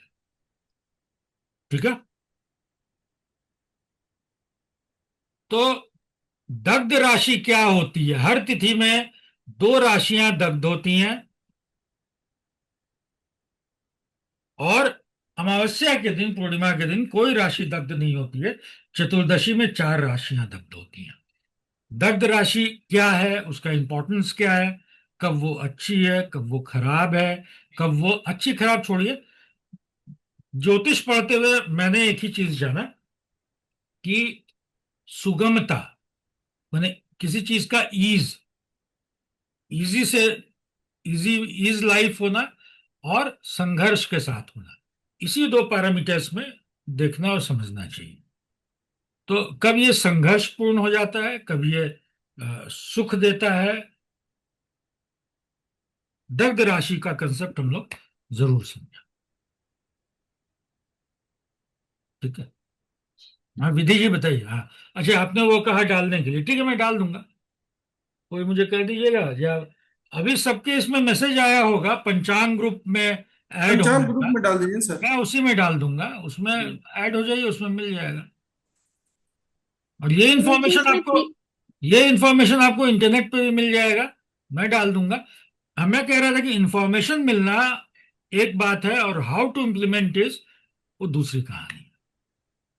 गुरु जी पीडीएफ भी देंगे कि नहीं?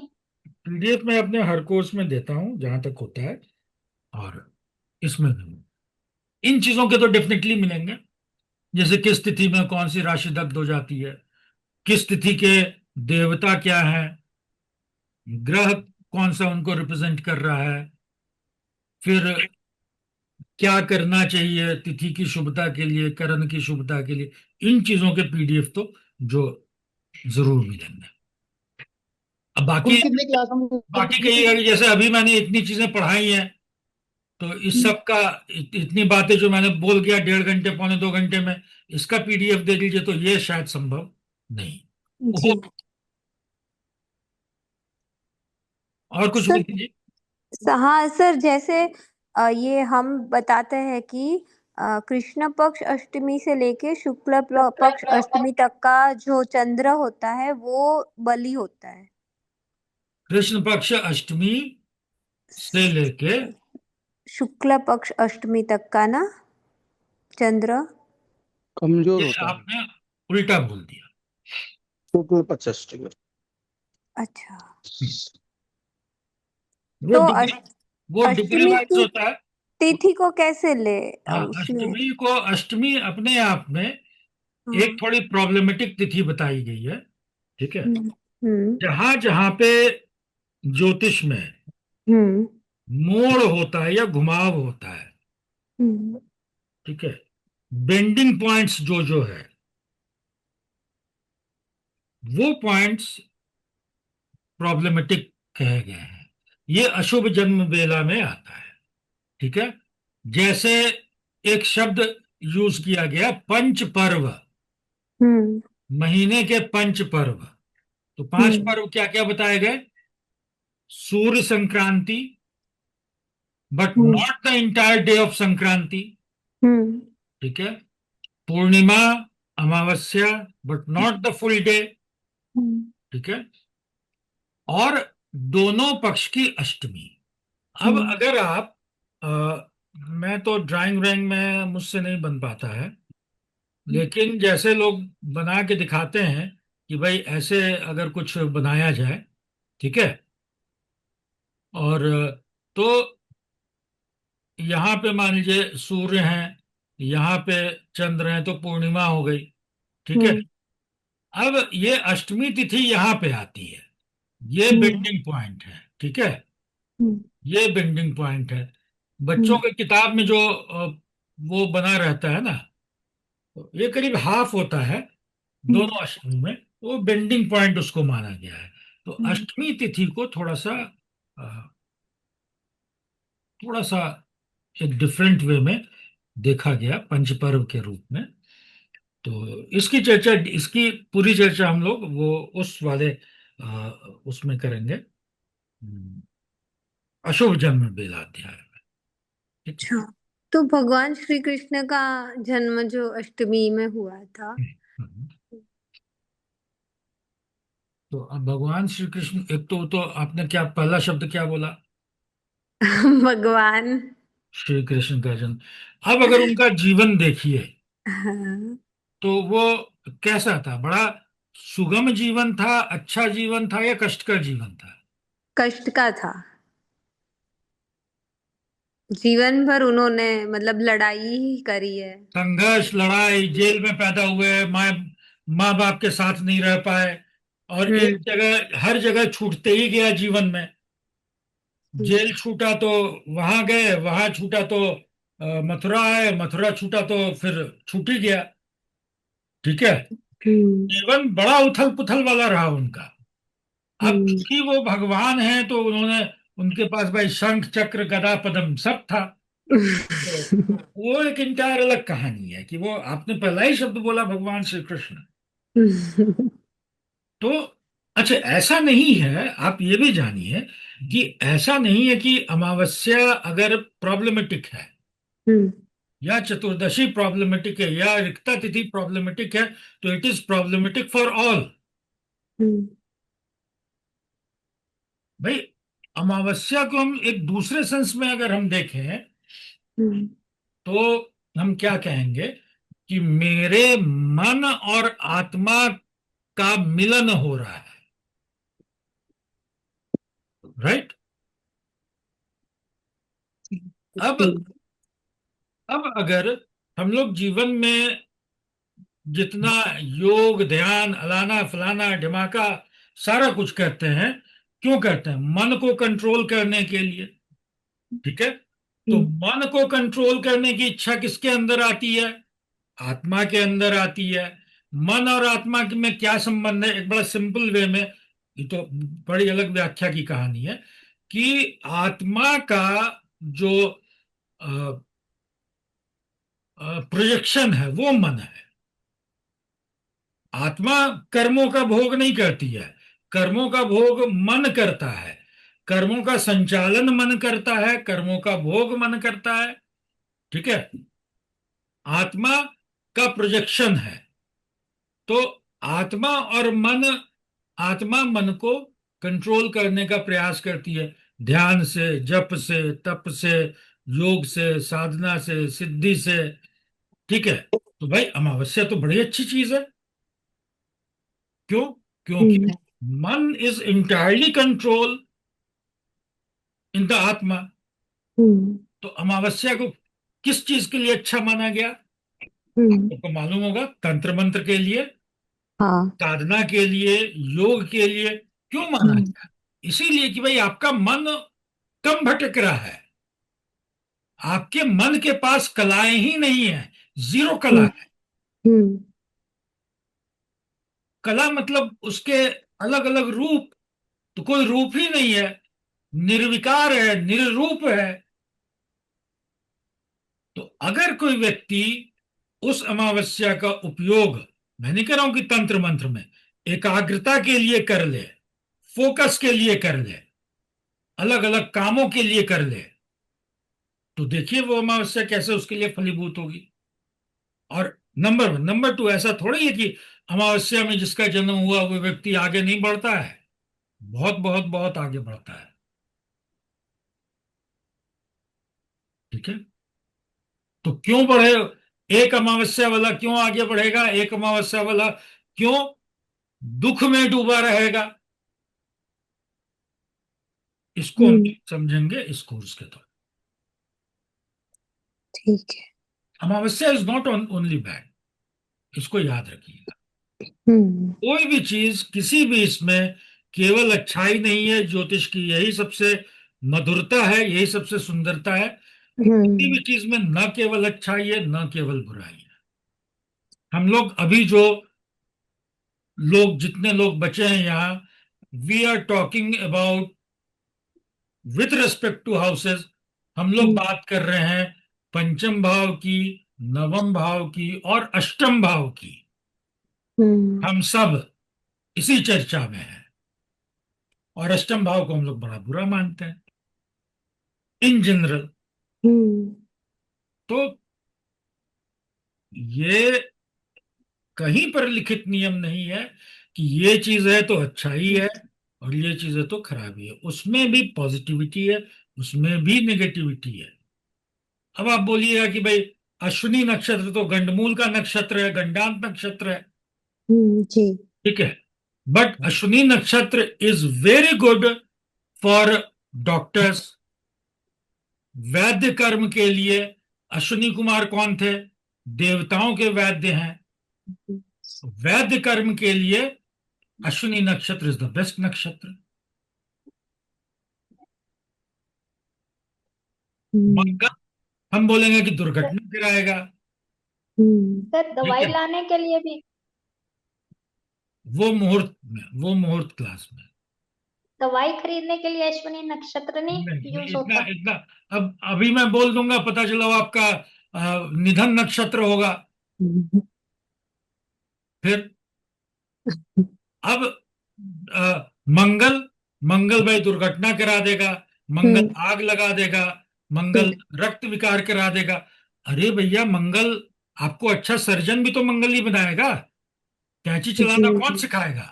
जी चाकू, सर। आप एक जीवित व्यक्ति के ऊपर चाकू कैसे चलाएंगे जब तक मंगल बलवान नहीं होगा, जब तक मंगल में शार्पनेस नहीं होगी? तो हर चीज का एक पॉजिटिव एस्पेक्ट है, हर चीज का एक निगेटिव एस्पेक्ट है, ठीक है। 2 घंटे हो गए हैं करीब। हाँ नितेश जी बताइए, और किन्हीं का सवाल बहुत कोई है बहुत तो धन्यवाद हैंड रेज सर। कर लीजिए। गुरु थैंक यू जी, मैम, थैंक यू, आपने बहुत अच्छे से एक्सप्लेन किया sir. Thank you ma'am. Sir free will कितना काम करता है इस सब में? रोज तो हम लोग देखते नहीं पंचांग। क्या फ्री विल? हाँ। फ्री विल बहुत काम करता है। फ्री विल के हाउसेस 33% फ्री विल होता है, ठीक है। और ये मुहूर्त या पंचांग,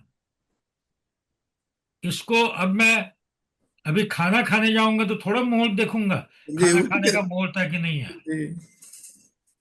हालांकि हालांकि मैं उस समय बोलना भूल गया। आप अगर मुहूर्त चिंतामणि को उठा उठा के देखिएगा तो उसमें ये सारा मुहूर्त तो है ही है। जो षोडश क्या होता है, षोडश 16 थोड़ा 16 संस्कार जो है वो तो है ही है। हम्म, उसमें आपको दातुन करने का संस्कार भी मिलेगा, हम्म, मुहूर्त मुहूर्त मिलेगा।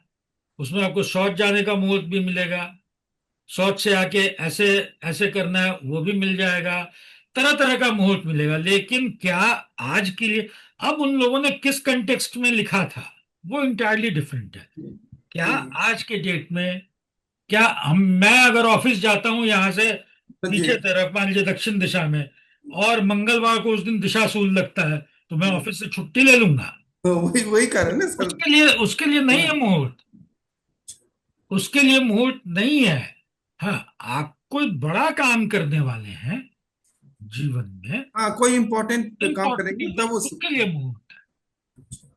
डेली डेली काम के लिए नहीं। और किस तरह का काम कर रहे हैं भाई? अब शादी के लिए जा रहे हैं जी तो शादी में जाने के लिए मुहूर्त में सबसे इंपॉर्टेंट चीज क्या है? जो दो चीज बोला जाता है कि शुक्र गुरु अस्त है तो विवाह कभी मत नहीं होगा, है ना। शुक्र या गुरु अस्त हैं तो विवाह नहीं होता है। तो वहां पे क्यों? क्योंकि हमारे वैवाहिक जीवन को फ्लरिश करने के लिए, दाम्पत्य जीवन की मधुरता के लिए शुक्र और गुरु सबसे जरूरी है। तो मुहूर्त में भी मैंने कहा ना कि 100 अगर फैक्टर्स है तो उसमें 60 में मिल जाए, तो किस चीज के मुहूर्त के लिए कौन सा 60 को चुनना है? ऐसा नहीं कि यही सेट ऑफ 60 हर इसमें चल जाएगा, नहीं। जी। हाँ श्वेता जी बताएं। Good evening sir. Good evening ma'am. आप तो शायद हैं ना कोर्स में? हाँ जी सर। आप कोर्स में हैं ना शायद? हाँ जी सर। हाँ। जी जी हाँ, बताएं ना। सर एक्चुअली आज जो आपने पढ़ाया बहुत अच्छा, लेकिन बहुत सारी चीजें मेरे को बाउंस कर गई, may be because I have not done astrology before. क्योंकि अभी विधि जी ने जैसे आप क्वेश्चन कोई किया। बात नहीं, आप पहले वीडियो ओपन कीजिए अपना। सूर्य चंद्र को तो जागृत कीजिए। पंचांग पढ़ रहे हैं हम लोग। हाँ। हाँ जी हाँ सर। हाँ। सर तो मुझे बहुत सारी चीजें ना अभी बाउंस कर गई, मुझे क्लियर नहीं हुई है, मे बी हम्म, बिकॉज की एस्ट्रोलॉजी नहीं किया है। लेकिन जैसे विधि जी अभी हम्म, क्वेश्चंस कर रहे थे हाँ। आपसे, तो you are answering but I am not able to understand what she is like, what you are explaining and what she is asking. तो जैसे कौन सा क्वेश्चन? मैं तो भूल भी गया उन्होंने क्या पूछा, मैंने क्या बोला। नव जैसे नवतारा अभी के। उसमें क्वेश्चन आपने बताया था कि सूर्य है, अमावस्या होती है, उससे फिर राउंड लेते हैं, हमें उससे पता चलता है, पता नहीं इस टाइप ठीक है, की। वो चिंता आप मत कीजिए।